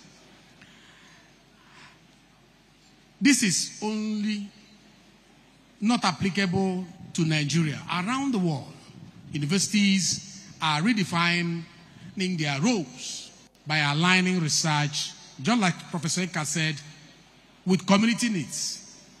And here are a few examples. MIT, at the Massachusetts Institute of Technology, the D-Lab of Technology, the D-Lab initiative has reached over 30 countries around the world, developing low-cost technologies that empower rural communities by training students to devise sustainable systems and solutions from solar-powered system to low-cost medical devices, as well as irrigation systems. MIT has demonstrated that academic excellence and community impact can go hand in hand. How about Stanford and Silicon Valley? This particular university has played a role in the economic development of Silicon Valley by producing what they call the StartX Accelerator. Stanford has helped launch over 200 startups whose collective venture capital funding exceeds $10 billion US. This integration of entrepreneurial spirit with academic research has transformed local communities and set a global benchmark for service exports. Coming down to Africa, University of Cape Town in South Africa have what they call the Water Research Commission, working with local municipalities to improve water management. Their projects have directly benefited over 1 million people by developing strategies to combat water scarcity and improve sanitation, illustrating the direct social impact of focused research. If you go to India, the India Institute of Technology have created incubators that have catalyzed more than 500 startups, generating billions of dollars in revenue. Their approach has not only enhanced local agricultural productivity through smart farming techniques, but also positioned India as a major exporter of technical expertise and services. In England, with Nijmegen University in Netherlands, has a cutting-edge agricultural research, which has been instrumental in boosting yields of smallholder farmers globally, including Nigeria, underscoring the power of targeted research in solving real-world food security challenges. These examples make it clear when universities adapt their gowns to meet the needs of their communities, innovation flourishes and local challenges become opportunities for transformative change.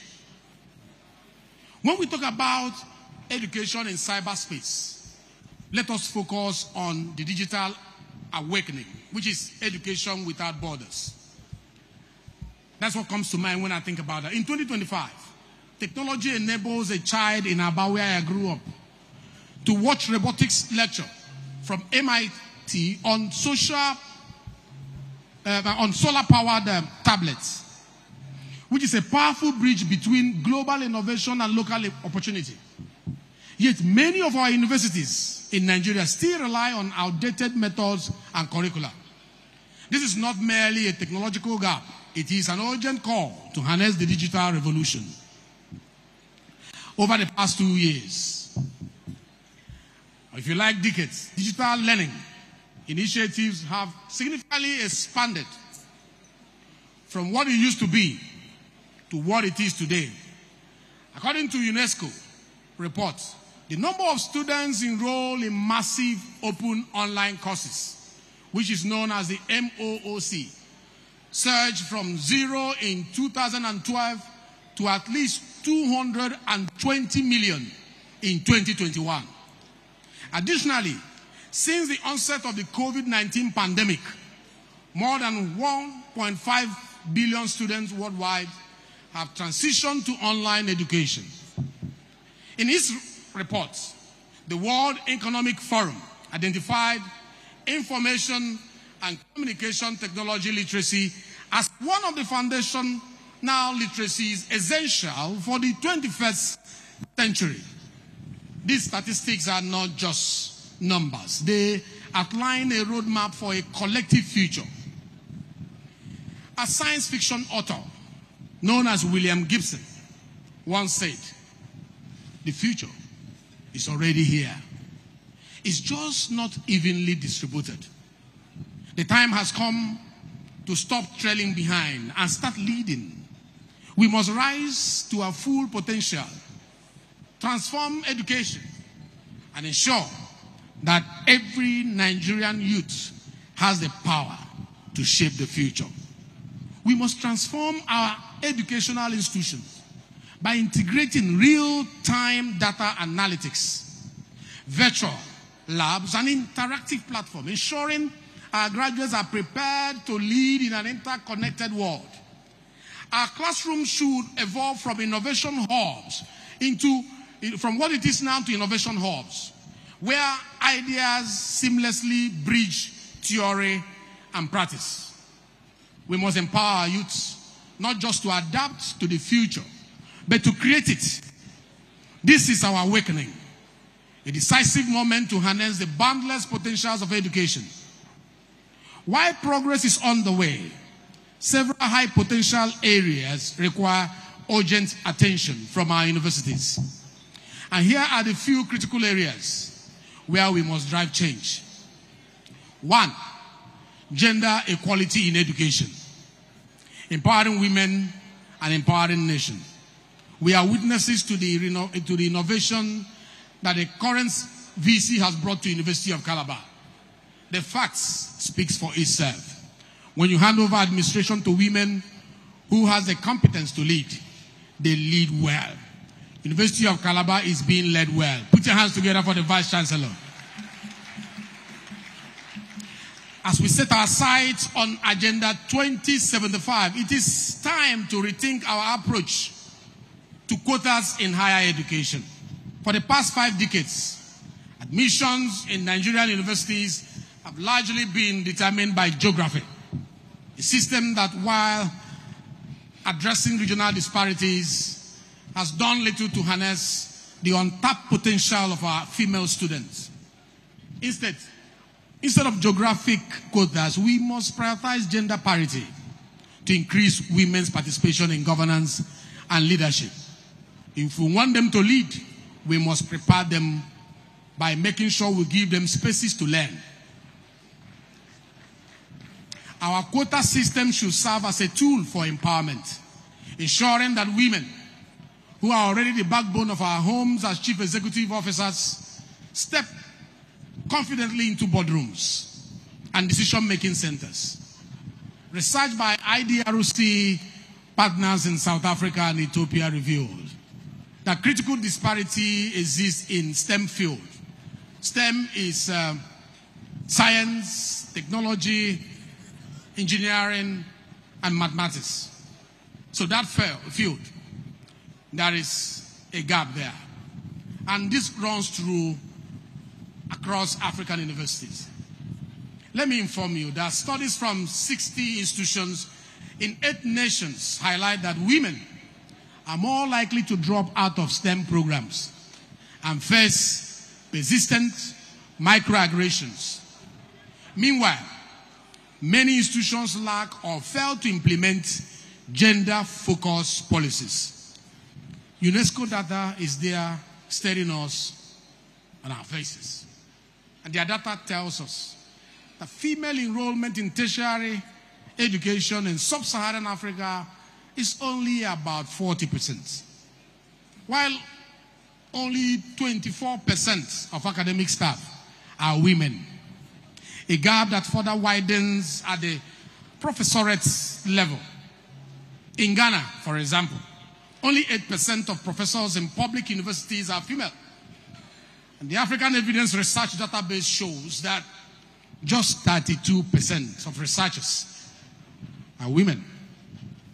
Yet, the return to investing in women's education are compelling. Are you aware that the 2018 World Bank report notes that the private returns to education are 12% for women compared to 10% for men, and in post-secondary education, 17% for women versus 15% for men. These statistics affirm that education is not only a sound investment, but a catalyst for societal transformation. When women are given equal opportunities, they bring unique insights and approaches that drive innovation, that addresses local challenges, and foster inclusive governance. The current Constitution Review, an effort I'm proud to be at the forefront of, seeks to redress these imbalances in a meaningful and lasting way. As the sponsor of the seat reservation bill, I have championed legislative actions to increase women's representation in governance, ensuring that they are not just participants, but key decision makers in shaping our nation's future. Alongside these, other targeted initiatives are being pursued to dismantle systemic barriers that have long sidelined women in leadership and education. However, the sources of these measures depend on more than just policy. It requires a societal shift in mindset. It depends on our ability to energize and empower women equally and equitably. Therefore, we must move beyond the other room mindset and embrace a boardroom mentality for women. I think you should put your hands together for that. Let me repeat that. We must move from the other room mindset and embrace a boardroom mentality for women. They must not be confined to supporting roles. They must be in the rooms where policies are shaped, economies are driven, and the future of our towns and our technology and our nation is decided. Our collective future hinges on harnessing the full potentials of every citizen. As we prioritize gender parity in education, we create a dynamic, innovative society where we can thrive through transformative power of inclusive, forward-thinking leadership. When we think about education 2075, we must think about how do we use our education to harness the wealth around us. And I decided to pick on two: the blue economy and the solid mineral. Unlocking Nigerians' wealth beneath the ground. To build a truly prosperous nation, we must align our educational priorities with the resources that define our economic potentials. One such opportunity lies beneath our feet. Nigeria is abundantly blessed with solid minerals. Yet, for decades, our education system has focused more on theoretical disciplines than on harnessing the country's vast natural wealth. I'll give you an example. The North Central region holds significant deposits of tin, columbite, tantalite, and barite, all critical for modern electronics and industrial application. How about Northwest? The Northwest is home to gold, home to granite, home to limestone, and offering vast potential for jewelry and construction industries. You talk about Northeast, you talk tap, despite their importance to cement production and pharmaceuticals, among others. Let's come down to South. The Southwest boasts reserves of bitumen, feldspar, gold, lithium, minerals essential for road construction, battery technologies, and ornaments. You come down to Southeast, where I come from, we are rich in lead, we are rich in zinc, we are rich in coal, and also shares in the oil and gas reserves that have historically defined the nation's economy. Let's go down to South-South. Beyond its dominance in oil and gas, possesses large deposits of limestone here in Calabar, clay, and rare earth elements, which have yet to be fully explored. Despite this natural endowment, Nigerians remain a net importer of many refined minerals products. The mining sector, despite its vast potential, contributed only 0.3% to Nigeria's GDP in Q3 of 2022. And this is according to KPMG. An increase from the Q3 of 2021's report of 0.2%.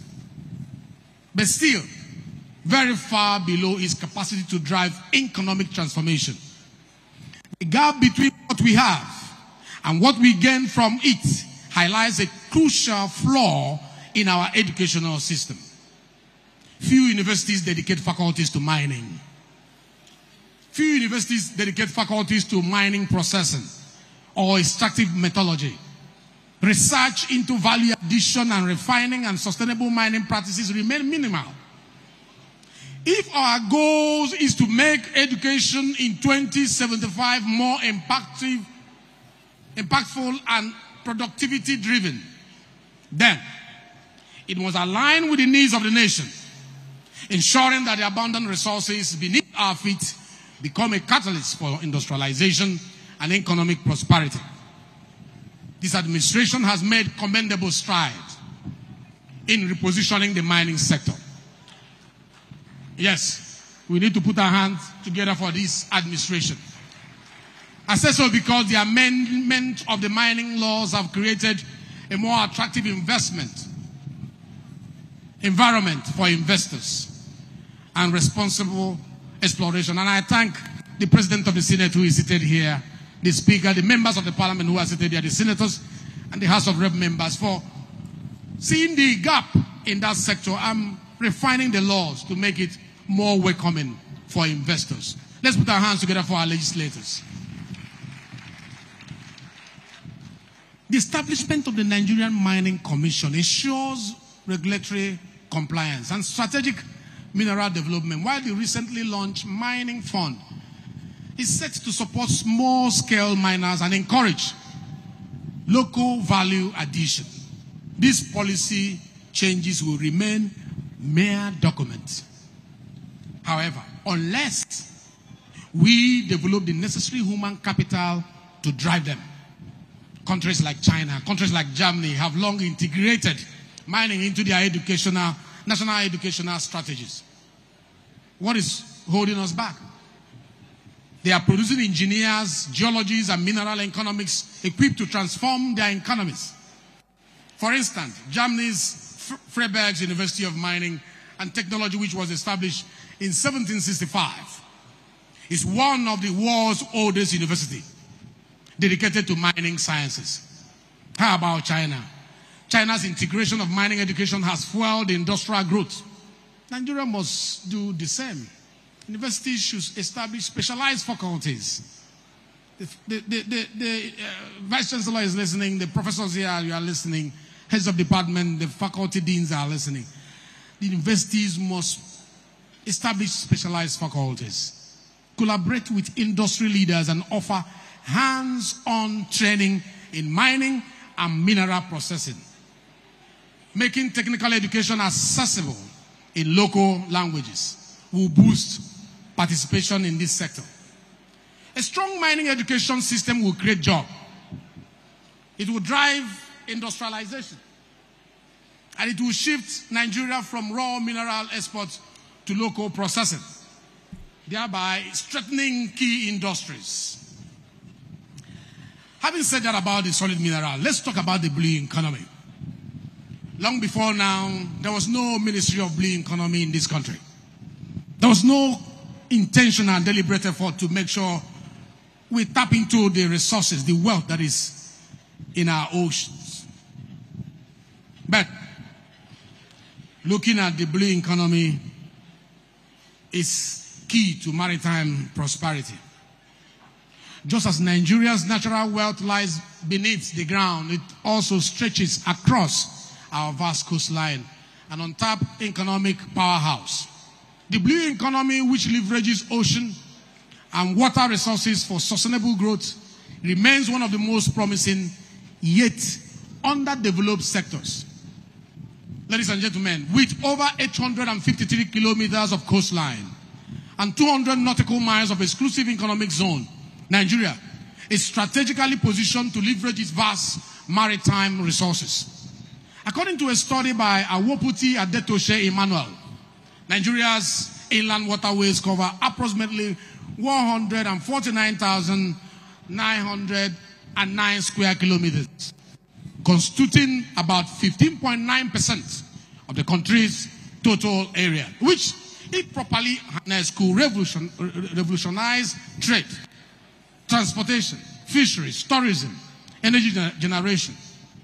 Despite these immense opportunities, the sector remains largely untapped due to insufficient investment, inadequate infrastructure, and lack of specialized knowledge. According to the United Nations Environment Program, that is called the UNEP, Africa's marine and coastal tourism sector has the potential to generate over $100 billion in revenue by year 2030.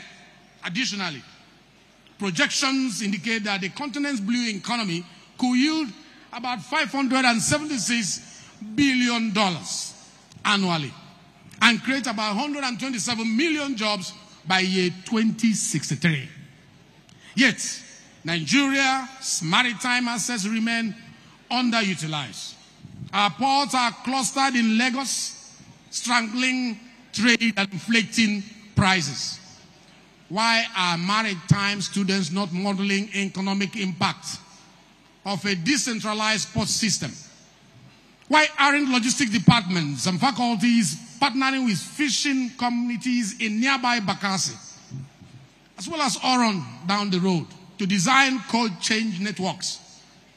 You know that if tomatoes on their way to Apapa Port rust in traffic jam, that will lead to about 40% price hike in Kanu market. A problem that GOWN can solve with data and policy blueprints.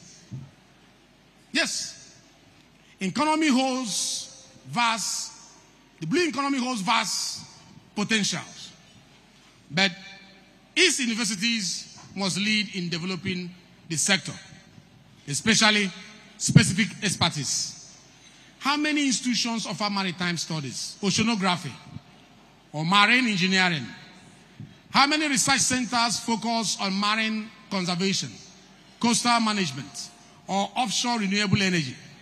Without aligning our education with national priorities, we risk losing an industry crucial to economic diversification, job creation, and food security.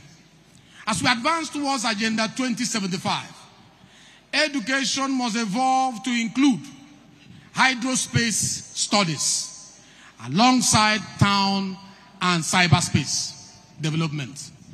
The future lies not only on land or in digital frontiers, but also in the wealth of our waters.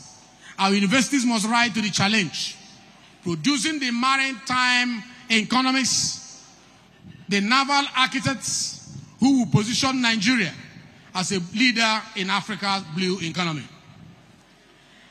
How about power and industrialization? Like Professor Ether mentioned here, despite the immense potential of our blue economy, sustainable growth cannot happen without stable power supply. No economy, whether maritime, digital, or industrial, can thrive in darkness. Reliable electricity is the backbone of development. Yet, communities remain trapped in circles of blackouts and industries. In the South-South and the Southeast, the industries there struggle for gas, for industrialization. It ought not to be so. There should be fair distribution of this gas distribution to enable a fair localization of industries across the nation. The Electricity Act of 2023 was a watershed moment. A law that unbundled power, generation, power transmission, and power distribution from the exclusive list to the concurrent list. Yet, implementation gaps exist. Gas distribution infrastructure remains skeletal, stalling industrialization. Imagine undergraduates in engineering and economics collaborating to map pipeline routes using geospatial AI. Picture law students drafting frameworks for public-private partnership to fund infrastructure. This is the gown's role, to turn legislations into light bulbs. But as we power industries and expand infrastructure, ladies and gentlemen, we must do so with sustainability at the core. Energy without environmental responsibility is a short-term fix with long-term consequences. Let's look at the climate imperative, because I believe no green future without green minds. Nigeria faces significant environmental challenges, including increasing temperature, like you can see how hot it is here, rainfall variability, droughts, desertification, rising sea levels, and more frequent extreme weather events.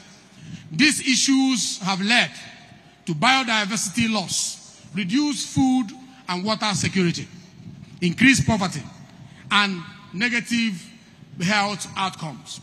In 2024, severe floods affected over 9 million Nigerians and destroyed over 1.5 million hectares of cropland, exacerbating food insecurity. With 25 million already affected, this number is projected to rise to 33 million by late 2025. From the floods in Maiduguri to the gully erosion devastating communities in Southeast and Akwa Ibom, these crises highlight the urgent need for environmental education. Yet few Nigerian universities have fully integrated renewable energy studies of local environmental challenges into their curricula. Despite climate change and resource depletion, how many final year projects address these urgent challenges? Our universities should be developing solutions for flood-prone communities and helping farmers adapt. Imagine a microbiologist graduate pioneering biogas energy from waste. This vision underscores the role of every discipline, from philosophy to computer science, from engineering to medicine, from architecture to art, in addressing real-world problems. Thank you. This academic success lies not just in GPAs. It doesn't lie in GPAs, high GPAs, or publications. Because I hear people say, I have 1,000 publications, and what about it? How do we measure your impact? You publish so many theories with no practical evidence of impact. It ought not to be the style of education as we approach 2075. Education, as we approach 2075, must have meaningful societal impact to be relevant. Across the world, universities have committed to sustainable initiative as seen in the Taylor's Declaration, a 10-point action plan to integrate environmental literacy and sustainability into teaching, into research, into operation. As of 2017, over 500 universities from 55 countries of the world have signed this declaration, signaling a global commitment to sustainable development. Nigerian universities must take their place in this movement, not just by teaching sustainability, but by embedding it in their institutional DNA. If universities are to be true catalysts for change, should their impact not be measured by how well they advance the goals that define the progress? There should be a way of measuring that progress. The sustainable development goals that Professor Eka mentioned here as well, has to have a direct relationship with the roles that universities play. Universities must take the lead in translating national ambitions into tangible progress. Let me repeat that. Universities must take the lead in translating national ambitions into tangible progress by aligning research, innovation, and policy engagement with the sustainable development goals.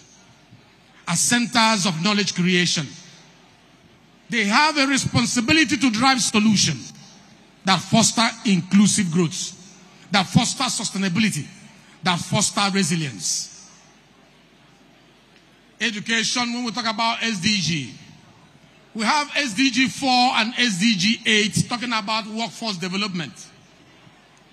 Expanding access to education must go hand in hand with improving quality of education. Universities should foster public-private partnership to enhance hostel capacity, recruit STEM lecturers, and introduce flexible learning models such as evening programs and online programs. How many online programs do we have at the University of Calabar? How many?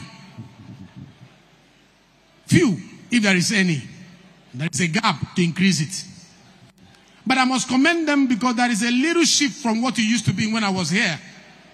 During my PhD studies in the University of Calabar, I could do my interaction with my lecturers over the internet in some of my classes. And that is an improvement from what it used to be. Let's put our hands together. But we need to do more. We need to do more if we must be fit for purpose. When it comes to SDG 3, healthcare innovation, medical institutions, thank you. Medical institutions must incorporate AI-assisted diagnostics, telemedicine, and vaccine research to align with Nigerians' healthcare revitalization goals. Let me remind you, not too long ago, we had COVID-19, and all we used to handle that pandemic, they were all imported from overseas. It ought not. This government is interested in ensuring that we have health security through local industrialization. Thank you, thank you. Now you go to SDG 2 and SDG 9, which has to do with agricultural transformation. Faculties of agriculture should drive AI precision, farming, drought-resistant crops, and climate-smart practices to strengthen food security across the nation. When it comes to SDG 8 and SDG 9, universities must equip students with expertise in coding, in blockchain, robotics, and cybersecurity to prepare them for the digital economy. Ladies and gentlemen, looking ahead to 2075, the question remains, are our universities shaping the future or merely reacting to it? The institutions that embed themselves with national development strategies will produce graduates who do not just seek jobs, but create them. Who do not just consume knowledge, but generate them. The vision of universities as engines of innovation aligns with national effort to expand opportunities for all, ensuring that education remains a powerful tool for economic mobility and social progress. President Tinubu's Renew Hope agenda, which has democratized access through the Student Loan Act, is worthy of mention. The Renewed Hope agenda envisions a future driven by economic growth, infrastructure, agriculture, digital innovation. As the president aptly stated, education is that light at the end of the tunnel. No matter how sluggish you move, it will give you the light and the hope. I couldn't agree more. Education is a great equalizer, the bridge between potential and progress. Yet, financial barriers have long kept many talented Nigerians from reaching that goal. On April 3rd, 2024, President Tinubu signed the Student Loans Access to Higher Education Act, a transformative policy designed to remove economic obstacles. This act provides interest-free loans repayable only after employment, with special provision for the disadvantaged, ensuring that every capable student has a fair chance to succeed. We need to put our hands together for Mr. President. We also need to put our hands together for the National Assembly, who made this happen. Consider the remarkable progress made by student education loan, which disbursed about 23 billion naira in loans to about 94,000 students in 2023. This milestone has not only improved access to education, but also reaffirmed our commitment to empowering our youth. As new development commissions prepare their budgets, prioritizing education must be at the forefront. We must finance short, impactful programs in carpentry, plumbing, electrical engineering, and other trades to address the glaring gap in local expertise. By doing so, we create a workforce capable of transforming our towns and propelling Nigeria towards global competitiveness. I was told I was going to deliver a lecture for 1 hour, 30 minutes. But it appears we are going to shorten it because of time. And we have a printed lecture we are going to share. So I will run through. I was told that your standard is that you have to do a lecture for 1 hour, 30 minutes. So the lecture we prepared for you was for 1 hour, 30 minutes. It's not a jamboree. This is a serious discussion, among eggheads that will transform our educational space. Distinguished guests, here are the facts. In 2024, the federal budget allocated 1.54 trillion to education. This amount is higher than the 1.08 trillion the Education Ministry received in the 2023 budget. For the recently passed and signed budget of 2025, 2.52 trillion is allocated to education. An increase of 133.33% in educational investment before this presidency. We need to clap for Mr. President for his investment in education.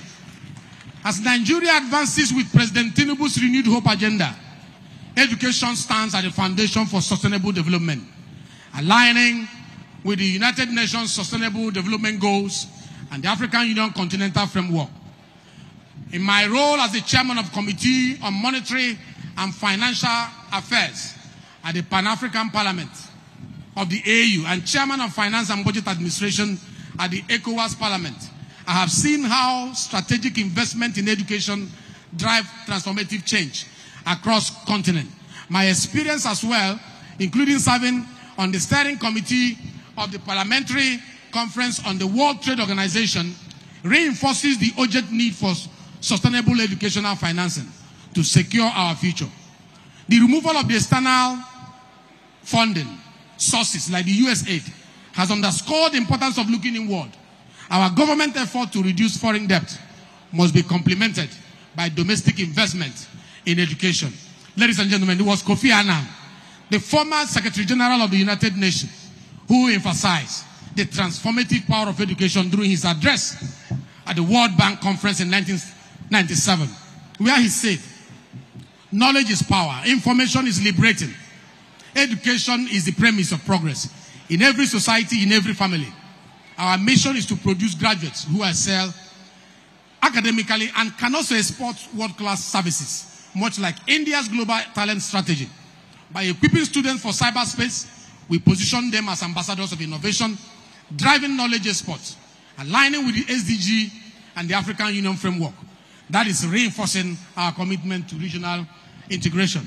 This is my proposal as I round up. A cyberspace covenant for innovation.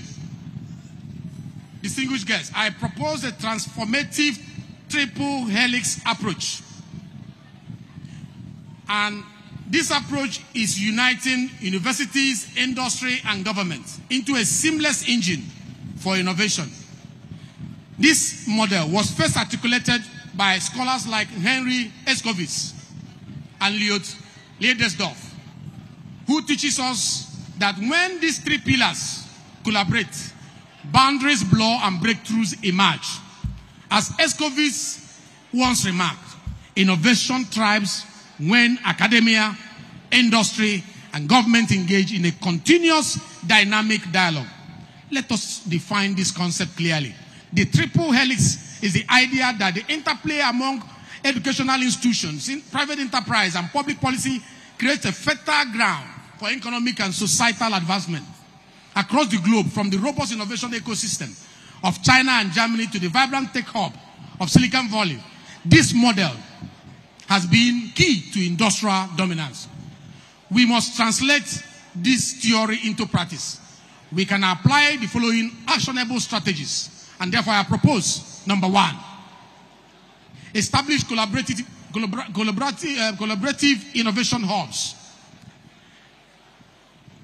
by leveraging partnership with technology and telecommunication companies to create centers where academic research transforms into practical solutions. These hubs must incubate startups specializing in artificial intelligence, biotechnology, agrotech, and blue economy technology. As Henry Chesbrough reminds us in his book, Open Innovation is the new imperative for creating and profiting from technology. The next suggestion is curriculum reform in partnership with industry. Our education program must evolve by engaging industry leaders in regular curriculum updates. We can ensure that our graduates are equipped with skills relevant to today's dynamic market. This not only bridges the gap between theory and practice, but also ensures that research is closely aligned with real-world challenges. The next is financial incentive for innovation. We must encourage our private sector to invest in academic research by offering tax incentives. This strategy also has been successful in several European nations. They can further stimulate our ecosystem where innovation is rewarded and practical research flourishes. Data-driven accountability is the next. Embrace robust analytics to track research outcomes, startup success rates, and community impact. With clear metrics, we can continuously benchmark our progress against global best practices, ensuring that our initiatives remain competitive and responsive. So, by using this triple helix approach, we can form a strong strategic partnership with those that will make the impact that is needed in our communities. Let me round up by saying this. There is no how our gown will be relevant in town, except we are intentional in ensuring that impact is on the front burner of what we want to achieve. In conclusion, I want us, because of want of time, to look at the document I have prepared. This lecture, I was told, is 1 hour. We are going to share the hard copy of the lectures. Find time to go through it. And I'm sure by the time you do, you will see reasons why we have to have a paradigm shift from what our education is at the moment to where our education ought to be. I've only given you the half of the lecture. The remaining half you'll find in the book. Thank you very much for listening, and God bless you.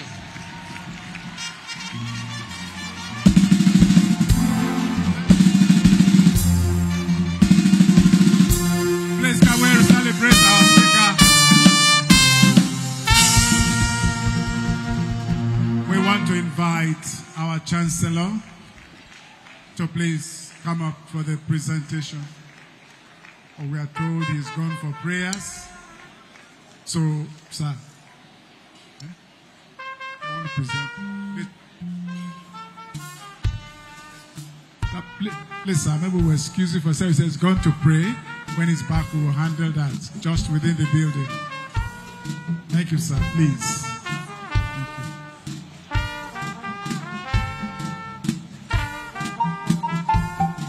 you. May we please now invite the acting governor of Cross River State, Right Honorable Peter Ode, to please come up to make a few remarks before His Excellency the President of the Senate will come up. We are told that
owner of these vehicles, please, White Hillock 17 with plate number 17A621FG and another one with EFE45JP. Please relocate your vehicles. You're causing obstruction, please.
Distinguished ladies and gentlemen, please let me invite the chairman of Unicala 50 to please come forward quickly. We want to move as fast as we can. Professor Yung Bayo, thank you very much.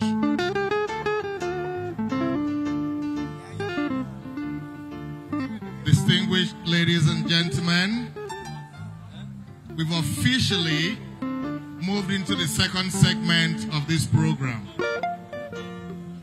And with the day is fast spent, so we'll have to move at the speed of light. And having said so, let me introduce those who will guide us through the second segment. Last prophet will need to act very fast.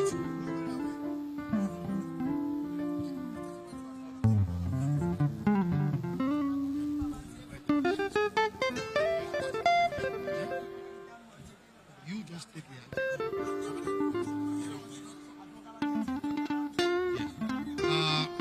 By way of my remarks, what we intend to do at this point is first to cut our anniversary cake, and then we'll follow up by presenting the University of Calabar at 50. There's a compendium of the University of Calabar at 50. We'll present that book, and then we'll move quickly to the awards.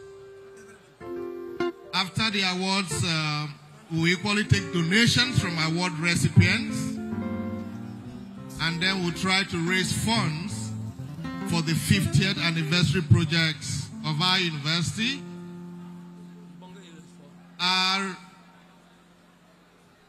I'm sure everybody is being refreshed already. The refreshment will go to the other part of the hall, and we'll wrap up almost immediately. So let me hand over the microphone to Last Prophet and Faith Okim, who will take us through the second segment. But like we said, we'll begin first with the cutting of our anniversary cake. So you invite.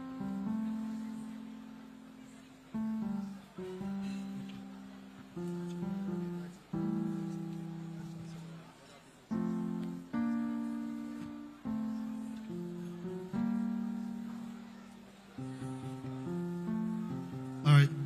Your Excellencies, distinguished guests, ladies and gentlemen, with utmost respect to His Excellency, the Senate President, distinguished Senator Godswill Obon Akpabio, GCON, and his dear wife, Mrs. Uloma Akpabio, I would like to especially once again recognize the Deputy Speaker, Right Honorable Benjamin Okezie Kalu, CON, and other House members that came here alongside with him, and the senators that accompanied His Excellency, the Senate President.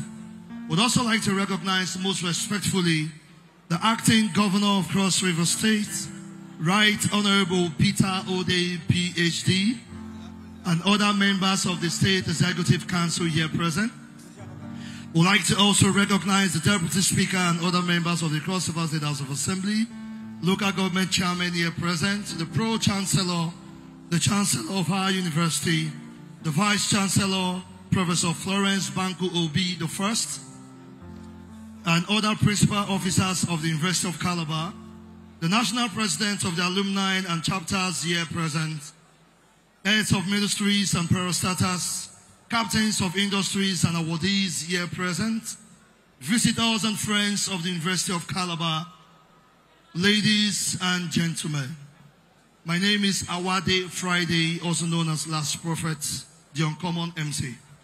I'm here with my friend, my colleague, Faith Okon, and we're going to be running through the program. The Vice Chancellor had advised that we take off some item on the program just to meet up the schedule of His Excellency, the Senate President. On this note, ladies and gentlemen, we have a beautiful cake before us this evening, the 50th anniversary cake. And we also have the 50th anniversary book that will be presented to us this evening, and awards that will be presented. These are the three major items that will be taken this evening. Before we get the response from the awardees, the Senate President, and His Excellency. Please, let's invite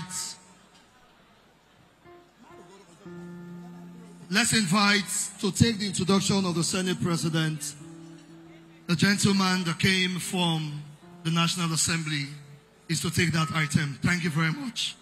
Please, let's put our hands together for him as he takes this item. Thank you so very much. Your Excellencies, distinguished ladies and gentlemen, may I please have your attention as I recognize the President of the Senate entourage. We have in our midst for the records the President of the Senate of the Federal Republic of Nigeria, distinguished Senator Godswill Obot Akpabio, GCON, is being accompanied by his wife, Her Excellency Unoma Godswill Akpabio. Let's put our hands together for them, please. Also on the entourage of His Excellency is the leader of the Senate, distinguished Senator Michael Okweyemi Bamidele, CON. Recognize you, sir. The Deputy Whip of the Senate, distinguished Senator Peter Onyekachi Nwobonyi. Let's put our hands together for him. The Senate Minority Whip, distinguished Senator Osita Ngu. We recognize you, sir. On the list, we have the Chairman of the Senate Committee on North Central Development Commission, distinguished Senator Titus Zam, PhD. Recognize you, sir. Distinguished Senator Sunday Karimi is the Chairman, Senate Services. Senator Karimi, we recognize you. Also on the list, we have distinguished Senator Asuko Ekpeyong. Senator Asuko Ekpeyong, Chairman, Senate Committee on Niger Delta. I'd like to also recognize the Chairman of the Senate Committee on Petroleum Upstream, distinguished Senator Eteng Williams. We recognize you, sir. Honorable Patrick Omore, PhD, we recognize you. Honorable Henry Nwabuba, Executive Secretary, National Assembly Library Trust Fund, you're welcome. Honorable Usman Ishaya, the Chief of Staff to the President of Senate, Barrister Chinedu Akabweze, we recognize you. Chief of Staff, we recognize you. And last, on the President of Senate's entourage is Chief Dubem Obaze. We welcome you to this very important event. Let's put our hands together for the Senate President's entourage. Thank you. Thank you very much, sir. Your Excellency, I'll hand over the microphone to my colleague, Faith Okon, to invite the dignitaries that will accompany the Vice Chancellor in cutting of the 50th anniversary cake. Afterward, we'll move straight to the unveiling and the launching of the book. Then we'll sit down for the awards proper, so we round up for the night. Thank you. Thank you very much. Your Excellencies, very distinguished guests, ladies and gentlemen, once again, welcome to the shortest part of this event. We promise not to take your time. And so I'd like to respectfully, very respectfully, invite the Vice Chancellor of the prestigious University of Calabar, Professor Florence Banku Obi, to come forward, please.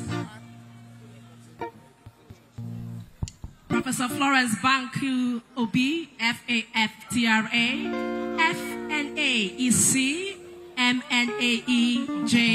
Please put your hands together for the Vice Chancellor, very first female Vice Chancellor of the University of Calabar.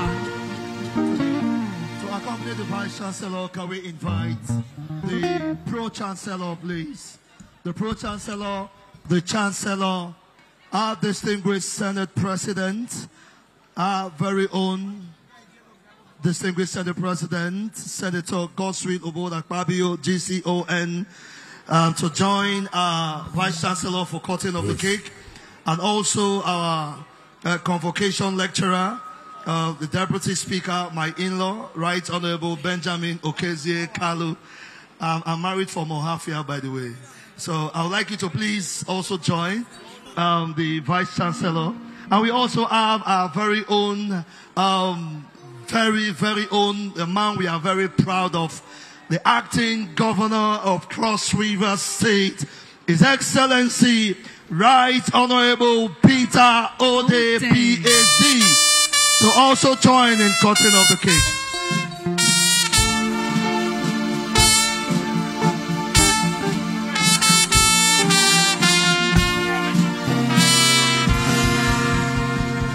while they are all marching out, we'd like to recognize Engineer Abu Mi Patan.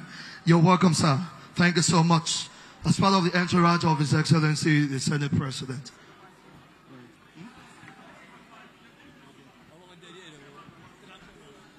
Can we also ask that the BOT chairman of alumni accompany them, join the cutting of the cake? The uncommon Senate President, a man whose presence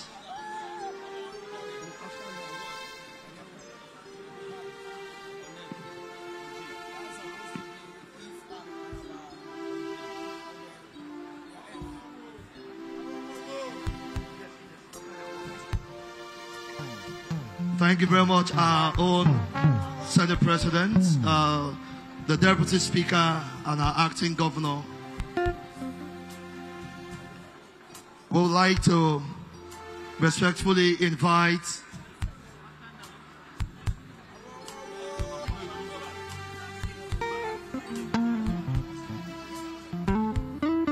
may we ask if the Chancellor is back to his seats. He can also join. Okay.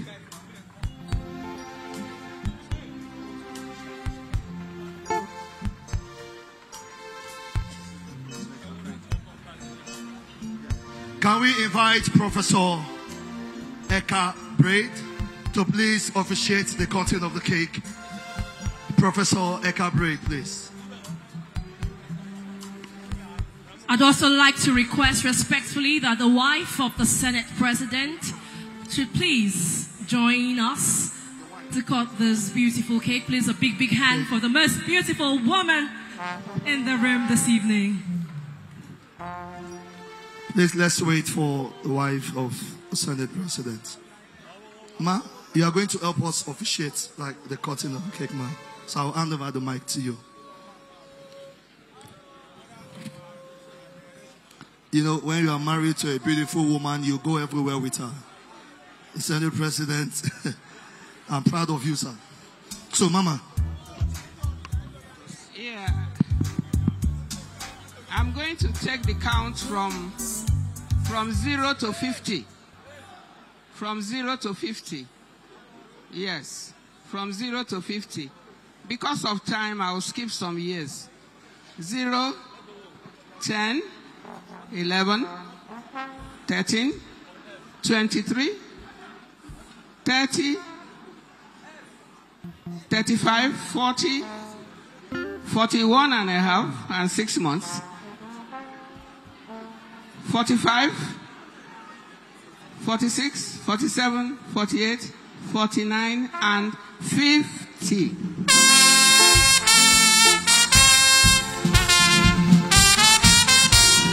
Thank you, ma. Thank you.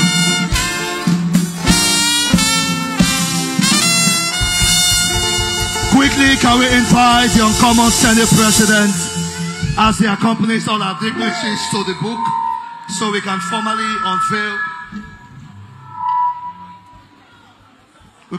unveil the Unical at 50 book that we have here, Your Excellency.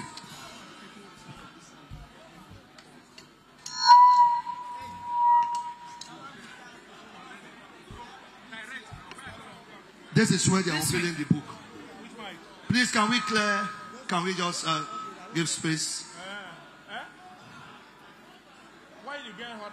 The Senate President, the Deputy Speaker, our own Acting Governor, and the Vice Chancellor. The Pro-Chancellor, please. You should not be far from here, sir. Dr. Betta Edu, we see you.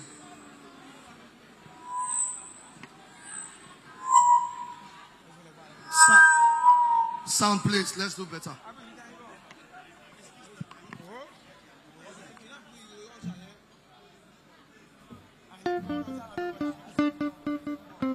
Hello.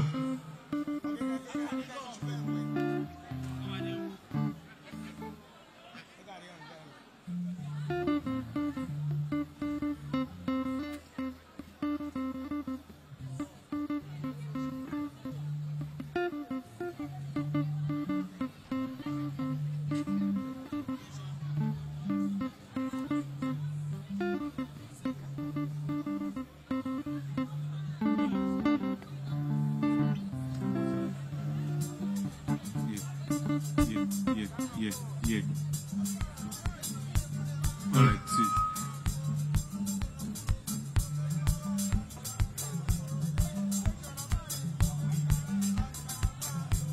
To the glory of God.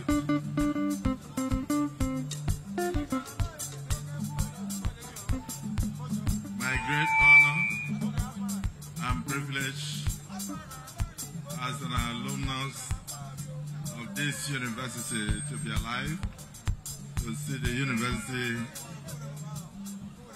celebrating the Golden Jubilee. To mark this celebration, it's our honor and privilege to now unveil this wonderful book to commemorate this day in the name of God the Father, God the Son, and God the Holy Spirit. Amen.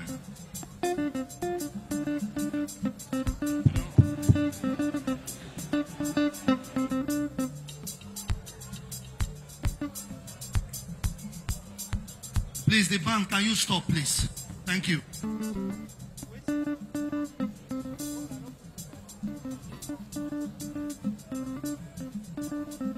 All right.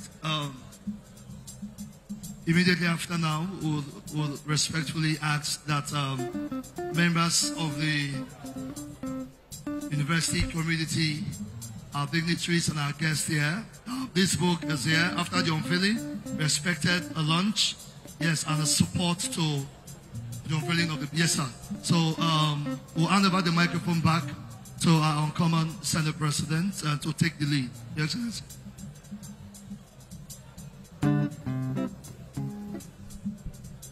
Others will do the launching on our behalf. But for me, the distinguished Deputy Speaker of the House of Representatives and our few colleagues here, we will take just 20 copies for 20 million naira. Can you carry it? Don't carry it like that. Don't carry it like that. Somebody has to carry with you. Don't carry it like that. Don't carry it like that. Somebody has to carry with you. Please, can we put our hands together for His Excellency?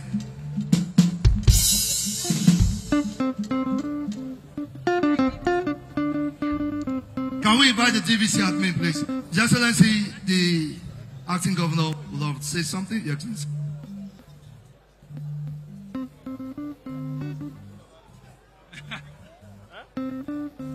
I thought that the Senate President covered everybody that was standing here.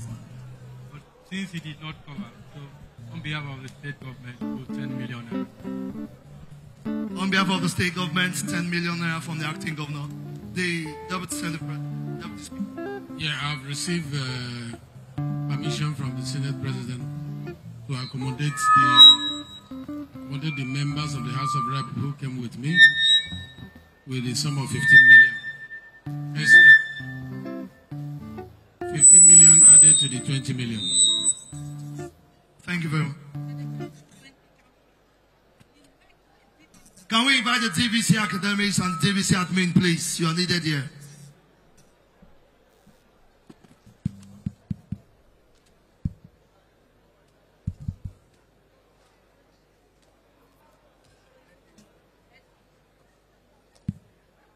Thank you very much, Your Excellencies.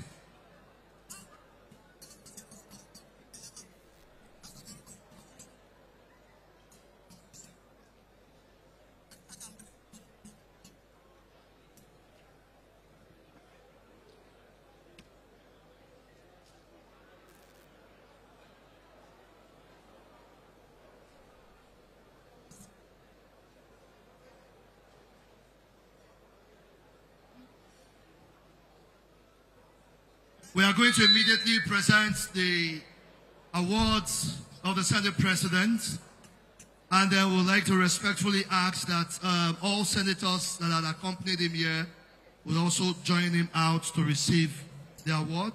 And Your Excellency, ladies and gentlemen, please, the Vice Chancellor, the award for the Senate President. Thank you. Can we invite the Chairman of the Unical at 50 committee to please step forward. Let's take this item quickly. Professor Young, please, can we have you, sir?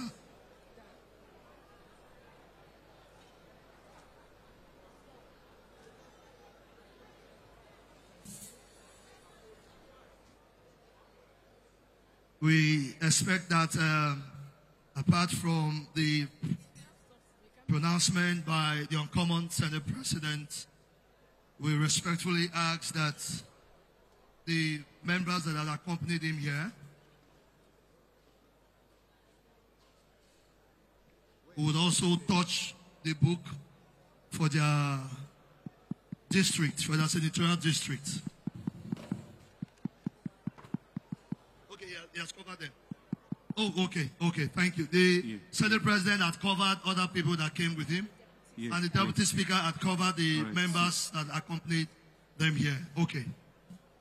So please, can we invite the Unical at 50 chairman for the presentation of awards to...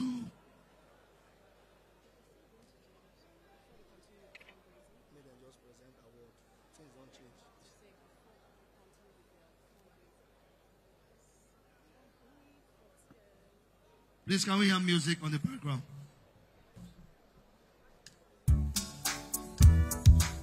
Okay, let's invite the acting governor of Cross River State, Right Honorable Peter Ode, to make the presentation, please. The acting governor, please, sir. Sorry. Let's have you do us the honor, the presentation of award to the Senate President.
Okay, please, let's respectfully invite the Senate President of the Federal Republic to step out with his beautiful wife to receive the award.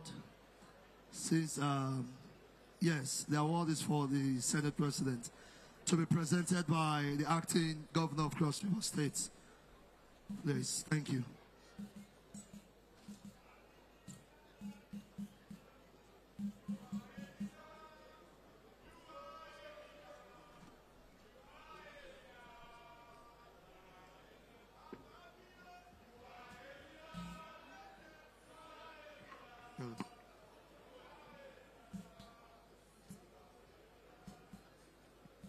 Thank you, Your Excellency.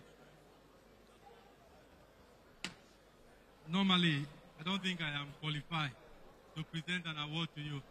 But since it is Unica, and considering that I'm a Malabar, though far junior to you, please, sir, excuse us to make this presentation to you. An award of honor presented to His Excellency, Senator Dr. Gosville Akpabio, GCFRO, as lead ambassador of Unical at 50 and Grand Commander of Malabar Republic, presented by the Governing Council and management of the University of Calabar, dated 20th of March 2025. Congratulations, Your Excellency.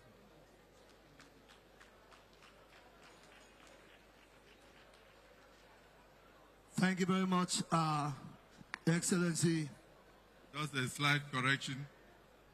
The award is for GCMR, Grand Commander of Malabar Republic, not GCFR. Grand Commander of Malabar Republic. The Grand Commander of Malabar Republic. Don't forget that.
Greatest Nigerian students, greatest Malabites, greatest Malabreses. Let me rest on the protocol for want of time, but recognize our guest lecturer tonight, a very erudite, eloquent, intelligent, hardworking, great administrator, and a great ambassador of the University of Calabar, my dear brother, the game changer, Right Honorable Ben Kallo, Deputy Speaker, House of Representatives. Thank you for your wonderful lecture. The University of Calabar has produced great men and women. So I must also use this opportunity to recognize all the distinguished senators led by distinguished Senator Opeyemi Bamidele, the leader of the Senate, commander of the Order of the Niger, who himself sat down close to me while eating our dinner. He turned to me and said, "Great Ife." I said, "We are talking about great Malabites here." So I must recognize also my colleagues who accompany the Deputy Speaker from the House of Representatives in their numbers, and especially recognize the Chancellor of this university, His Royal Highness Emir Kanu, Alhaji Aminu Ado Bayero OON. I recognize you and recognize members of your entourage. Of course, Your Excellency, the Acting Governor, who even in the rain paid great respect to the institution of democracy, which is the Parliament, by receiving the Chairman of the National Assembly today at the airport, and a great Malabite. I honor you, my brother, Acting Governor of Cross River State, Right Honorable Peter Ode, himself a Malabite. Great Malabite. But when your colleagues came out with Ben Kallo, they mentioned that they graduated in, is it 2000 and what? 2008 or something. Class of 98. So I was calculating in my head. I said, where was I at that time? And I realized that very soon you will start calling me ancestor. Because in reality, I recall that in 1983-84, I was the Speaker of the Students' Union Parliament of the University of Calabar. So at that time, I'm sure you were still in nursery school, but it's okay. You have grown. So the future belongs to the youth. So I'm happy about that. So for my colleagues who are here, especially my Lord Justice Abang, Justice Agim, Justice of the Supreme Court, Justice of the Court of Appeal, and all the other justices and judges who are here with us and who are great Malabites that pass through this institution, I recognize you tonight. And I pray that God will continue to grant you the wisdom to continue to administer justice to Nigeria in Jesus' name. So my dear wife, Ekaite Unamagos Wilakpabio, I recognize you. I recognize my daughter, Her Excellency Eno Gos Wilakpabio, who was already in the world before Ben Kallo graduated. And I want to say that my in-laws are also here, Engineer Ugwegede and wife, and then Duwe Obasi and others. And then, of course, the Executive Secretary of the Nigeria National Assembly Library Trust Fund for now, but National Assembly and Research Resource Center, who himself is a great Malabite, very proud one. Yes, he is. So I'm very happy that you are here with us today. The Provost Chancellor and his dear wife, retired Deputy Inspector General of Police, Ekbudom, and of course, the hardworking Vice Chancellor, though a woman, but doing so well for all of us because we are still part and parcel of this university. I recognize you. I recognize also the Alumni Association. I recognize the faculties. I recognize the deans. I recognize the deputy, all those that make up the entire university community. Then, of course, those of us who left the University of Calabar and went straight to the podium to preach the gospel. I recognize all members of the clergy and friends from the media, Malabais, Malabresis, ladies and gentlemen, for want of time. Let me say that today was a very busy day for all of us in the National Assembly. We had to stay back to undertake a national duty of concurring with Mr. President on the proclamation of a state of emergency to bring peace to Rivers State, and we did that effectively with the two chambers. So today we have a son of Cross River State. He may even be a Malabite, in the person of retired Admiral Ibas Ibogaite, as the administrator of the government and the good people of Rivers State. So I thank the President of Nigeria for his efforts at bringing peace, declaring this state of emergency for the first 6 months to give the warring factions an opportunity to come together to bring peace to Nigeria. For the students of the University of Calabar, after 50 years, I would have expected that the air condition will work better than this. But since it's not working, you just have to manage. I hope when we come for the next 50 years, we should be in 2075. Am I right? 2075. I hope you'll come with me during that period. So then we should, with the digital age and cyber technology, we should be able to have air condition embedded in our skins. So we don't need to have the external ACs.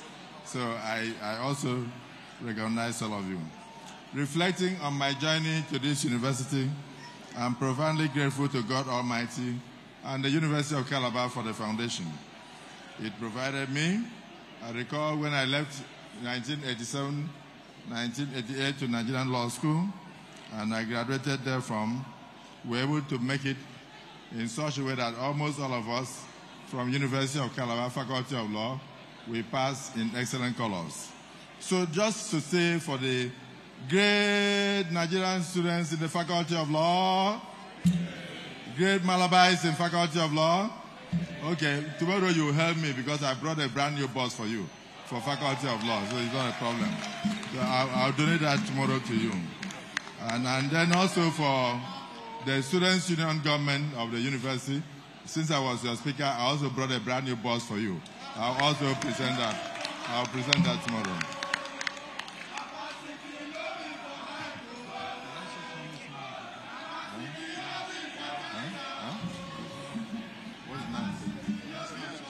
Please, this is not Nan's assembly.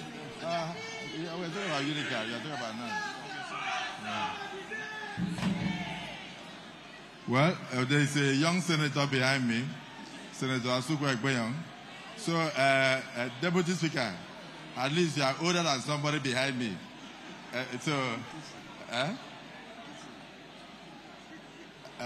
Which university did you go to? Did you go to Unica? Yes, sir. Okay, that's nice. So, Senator Asuku Ekpenyong, who is my host, I also thank you. The experience in University of Calabar is such that cannot be written. So I thank the guest lecturer. When I was in the University of Calabar, I would describe it as sadness and joy. Sadness in the sense that sometimes I wouldn't have meal coupon. And I would go and line up in Malabo. And when the food is almost exhausted, I would run to the main campus. And eventually they would tell me, Ewu Malabite, get to the back. Then I would say I forgot my meal coupon. So, and that meal coupon at that time was 50 kowa.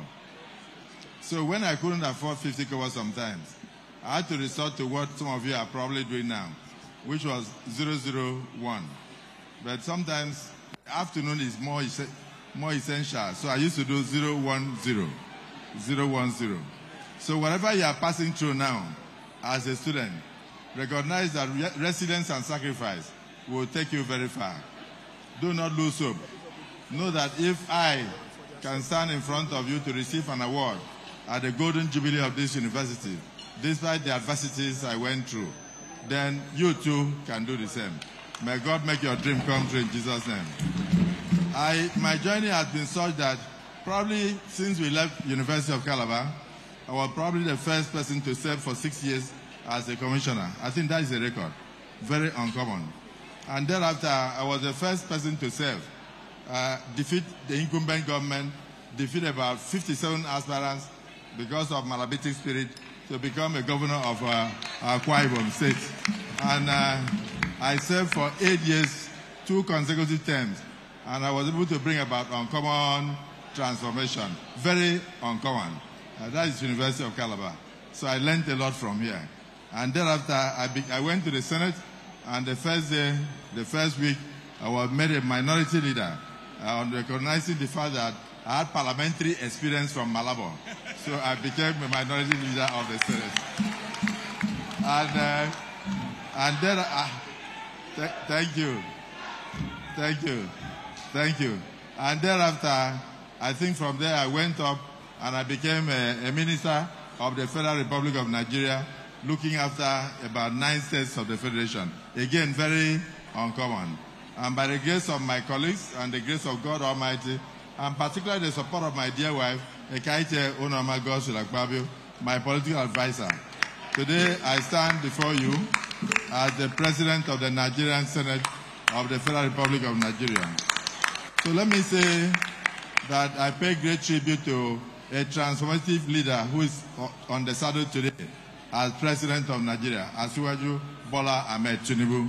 And my brother, Deputy Speaker, you eloquently espouse most of the transformative policies he has started and the laws that we are making to assist him to transform Nigeria. These things are not magic. These things are things that great thinkers come about. Singapore was like us. Malaysia was like us. Eventually they moved from third world to the first world because of people who thought and realized that they could make a difference. So I believe with a combination of great Malawites and a transformative president that we shall definitely make a difference. The journey may start just like you are seeing, but take note. I made a joke today in the Senate. I said, the administrator has been sworn in. What we are asked to do is our constitutional duty of doing what? Of giving teeth to the president's proclamation. So here, the pregnancy has been aborted. The child can no longer be pushed inside the stomach. So we went ahead to do that. So to the glory of God, the spirit of Asiwaju, his policies are on the spot. These policies will transform the country. Things may be difficult now, but I assure you in the next 1 to 2 years, you will see the difference. Nigeria will produce what it consumes and consume what it produces. This is how great countries are made. I thank you for this award. I thank the university for this award. I thank all the people that are here for this award. And I dedicate this award to students of University of Calabar who are from very vulnerable homes and who may not have the opportunity of going to school. But today, because of the students' loan scheme, they are now in school. I also dedicate it to Akwa Ibom children that benefited from my free and compulsory education, something I never had the opportunity to benefit from.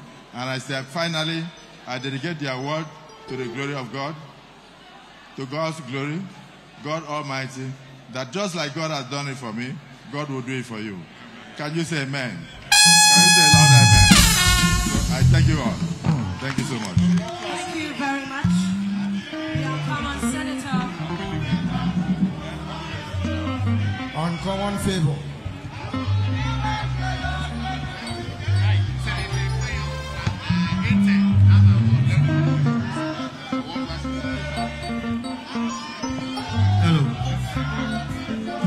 Thank you very much, Your Excellency, the Uncommon Senate President.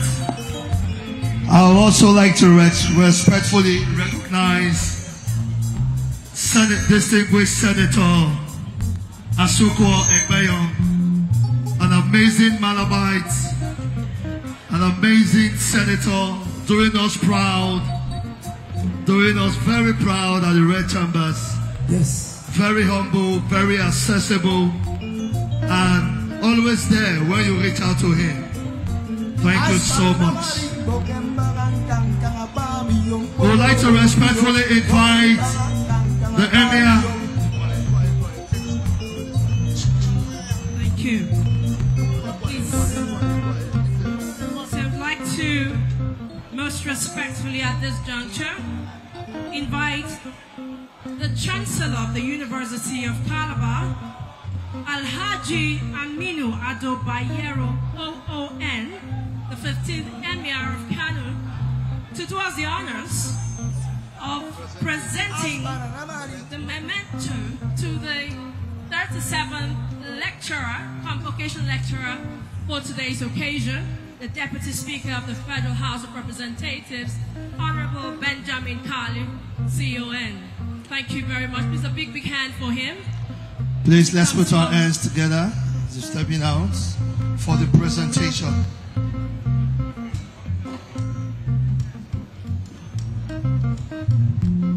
Distinguished Senator Ethel Jones will see you, sir.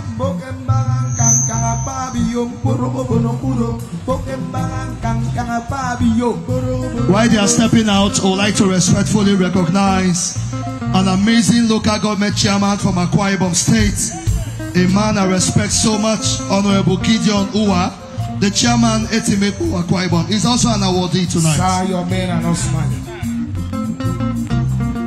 The man recognize you, sir. SP. Can we, the Deputy Speaker requests that all the members of the House of Representatives that are here with him to please join him for this decoration.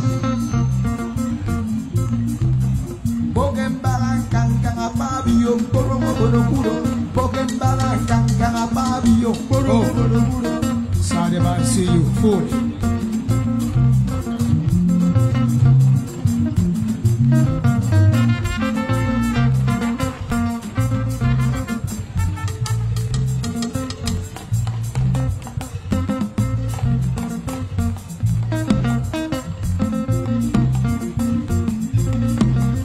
Thank you, the band. Thank you very much. Thank you, the band. Thank you. Over to our Chancellor, sir.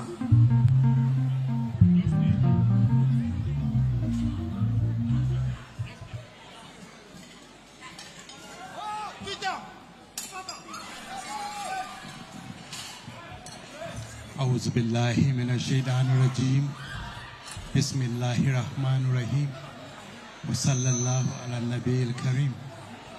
On behalf of the University of Calabar, which happens to be the Chancellor, I present His Excellency Right Honorable Benjamin Kalu, CON, was a powerful delivery of a historic and landmark 37th convocation lectures at Unical at 50 anniversary celebrations. Congratulations and God bless you, sir.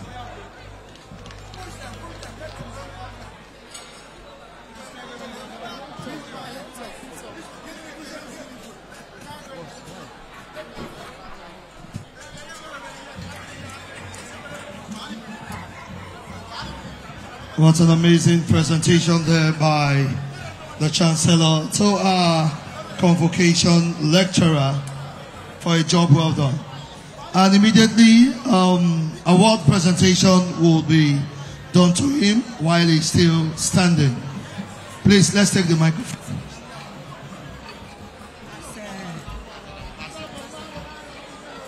All right, I'm honored to award another honor to His Excellency Right Reverend Right Honorable Benjamin Kalu as Legislation and Legislative Governance Ambassador of UNICAL at 50. Thank you and God bless you.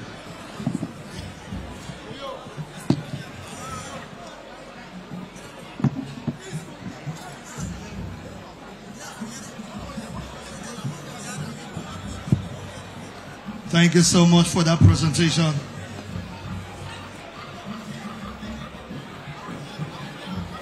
just to remind us that the presence of the uncommon Senate President here has given a lot of clout to this event, and we are excited that he is still seated with us. The last time I stood before him as governor of Akwa Ibom State,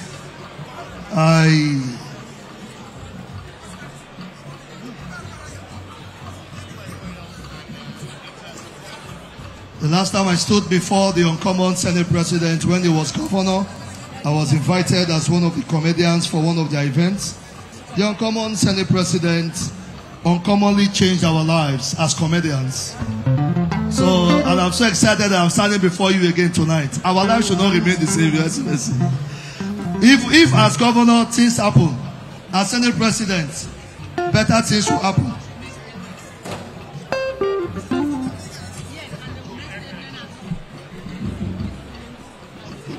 We would like to respectfully invite, not forgetting that the chairman of Etimepo is also an awardee here tonight.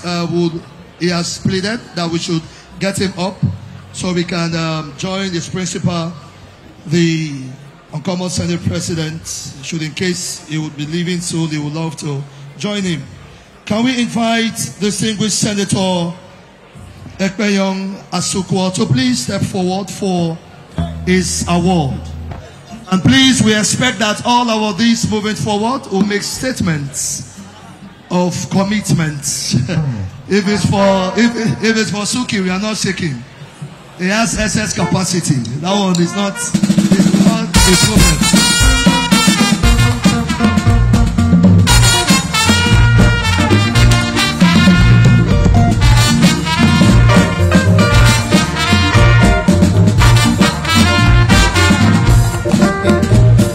Calabar, oh, Calabar, oh,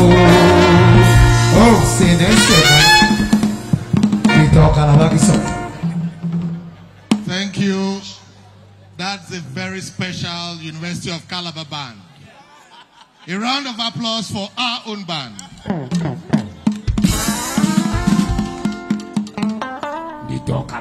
I have the singular privilege to present this award of honor to our own distinguished Senator Asukwa Ekpeyong as an outstanding friend and pillar of support to the University of Calabar at 50. Congratulations, Senator.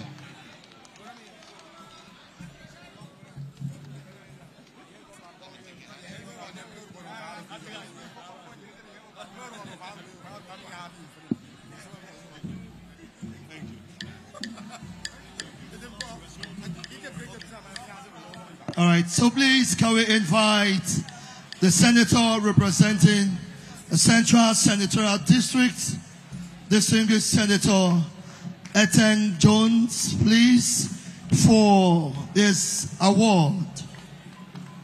We are moving with the speed of light. The capacity senator, SS representation. Distinguished, we are tired of your representation. It's too much. Reduce it. Please. Okay. Thank you. This is another award to a great Malabite. Award of honor to Senator Eteng Williams as the face of Unical at 50 for your contributions to legislation in Nigeria. Congratulations, distinguished Senator.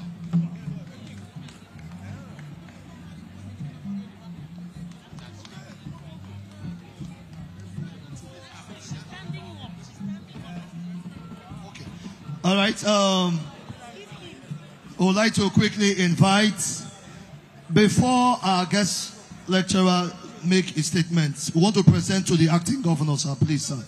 Let's invite the acting governor of Cross River State, Right Honorable Peter Ode, to please step forward for his award. Immediately after now, we are going to have the Deputy Speaker give his remarks.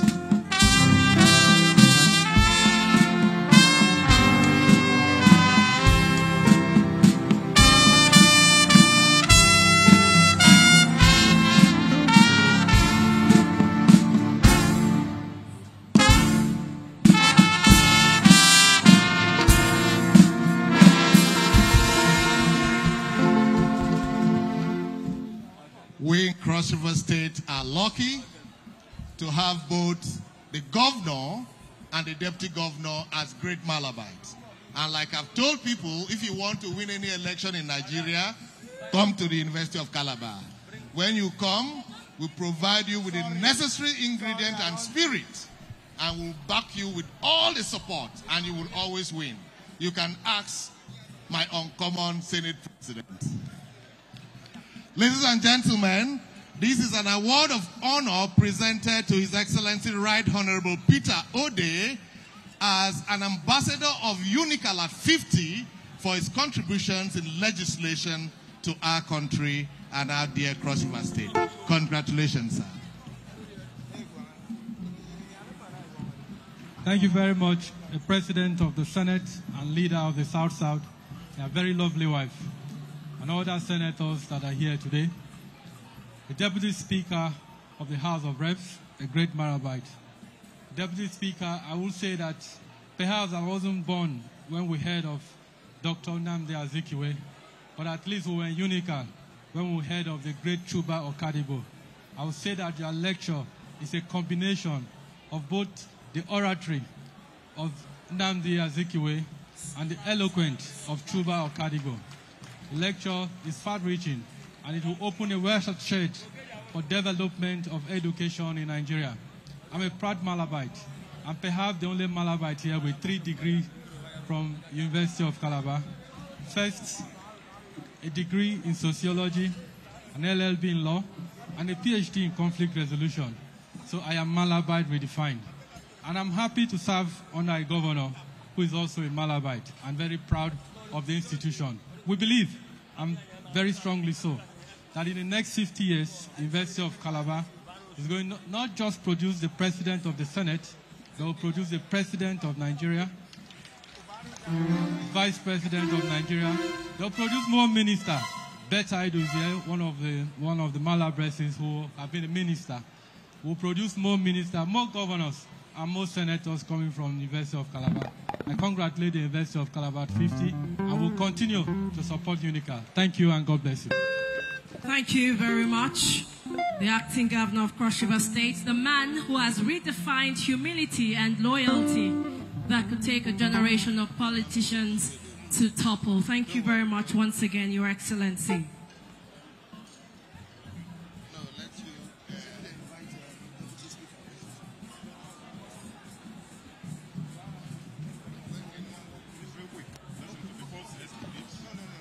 It's not really a remark, because once the Senate President has spoken, in line with protocol, the Deputy Speaker is not supposed to speak. But I noticed that we need to have a class in the universities to teach them protocol when they come to gatherings like this. You know, they are not aware of how it works. So we'll include that in public governance and how to address their leaders when they come together. It's one of the issues we are going to address with education. My standing up here was inspired by the Vice Chancellor, who encouraged me to make a little speech about what I'm doing for UNICAL. You know, after receiving the award, I needed to mention it. I thought it would be under the table, but she said, announce it. Well, they came to me that they wanted to build convocation arena. And I have taken up the responsibility of building a convocation arena for them. And we have made provision for about 800 million to commence. And I'm sure by next year we'll be able to complete it with another 800 million. So hopefully in 2 years or thereabout, when we're having convocation, we will no longer stay in a hot place.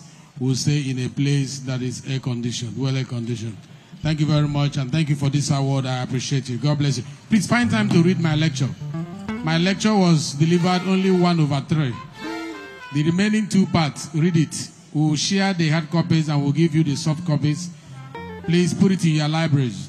It will help the reformers to reform better. Thank you, and God bless you.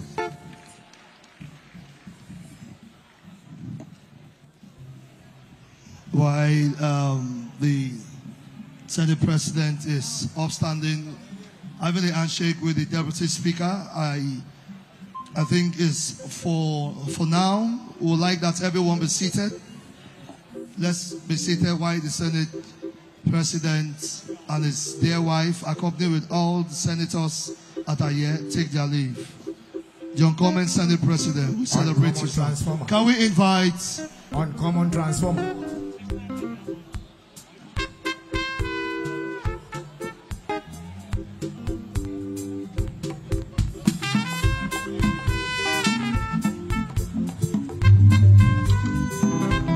Can we invite Doctor? The event is not over. I hope we are aware of that. The event is not over. Let's be seated. We have other awardees. Let's be seated, please. I love you like Nigerian love American business. I love you. I love you like. Let's invite Dr. Betta, Honorable Dr. Betta Edu, to please step forward for our awards. I love you, Senate President. Honorable Dr. Betta Edu for our awards, please. Honorable.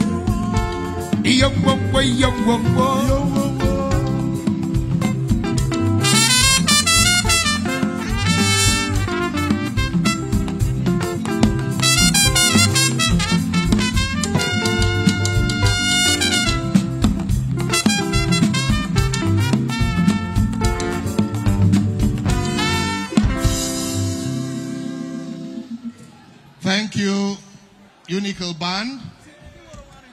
This is another great Malabrese.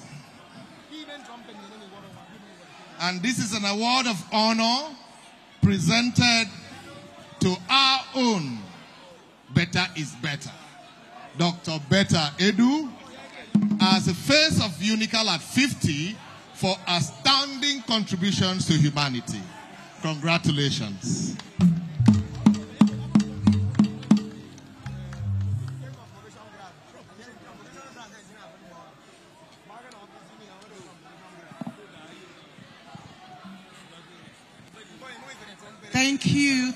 Thank you to our own golden Vice Chancellor, the woman who broke the glass ceiling for women in education in University of Calabar and beyond. I want to also recognize the 15th Emir of Kanu and our dear Chancellor. Well, today we will just be thanking everyone who have contributed to the success of our being here and being honored today. Special thanks goes to the President of Nigeria, President Bola Ahmed Tinubu. Special thanks goes to my father, Mr. Emmanuel AK, and my late mother who sacrificed so much for me to be here today. Finally, I want to thank, very importantly, all my friends that have found time out to be here with me today to celebrate this. My classmates, of course, from the class 2009. The ancestor has gone. He was supposed to support class 2009. So to start with, the class 2009 of the medical school will be contributing to the renovation and equipping of the new medical center for University of Calabar. And we will be doing that by supporting initially with 15 million naira. They have asked me to make this pledge on their behalf. And after that, we hope that the ancestor will support the children or the future to ensure that that project is completed. Thank you so much, and God bless you. Dr. Betta, love you like Nigerian love American visa. I love you like petrol love to catch fire. I love Thank you, Dr. Betta Edu. I love our very own former Vice President, University of Calabar. Can we invite Professor Senator Sandy Honor for his award, please? Sound, band, thank you. Band, thank you. The people standing, can we be seated? Let's just sit down and observe some decorum. Can we sit? There's enough space now for all Malabais to sit. Let's sit. Malabai standing, sit down. We are in a very serious moment. Can we invite Distinguished Professor Senator Sandy Ojang Ono for his award. Original caterpillar day, original caterpillar day. Oh, original caterpillar day.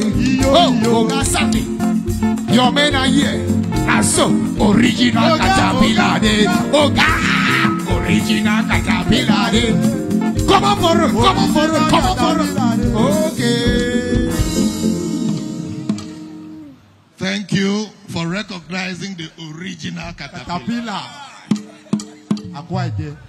This is another magnificent great Malabite. And in recognition, we,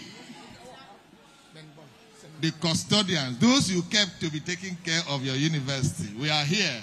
And this is an award of honor presented to you, Senator Professor Sandy Ono, the orator of the 9th Senate. As the face of our university, for your outstanding contributions to legislative and administrative governance in Nigeria. Congratulations, sir. Thank you very much.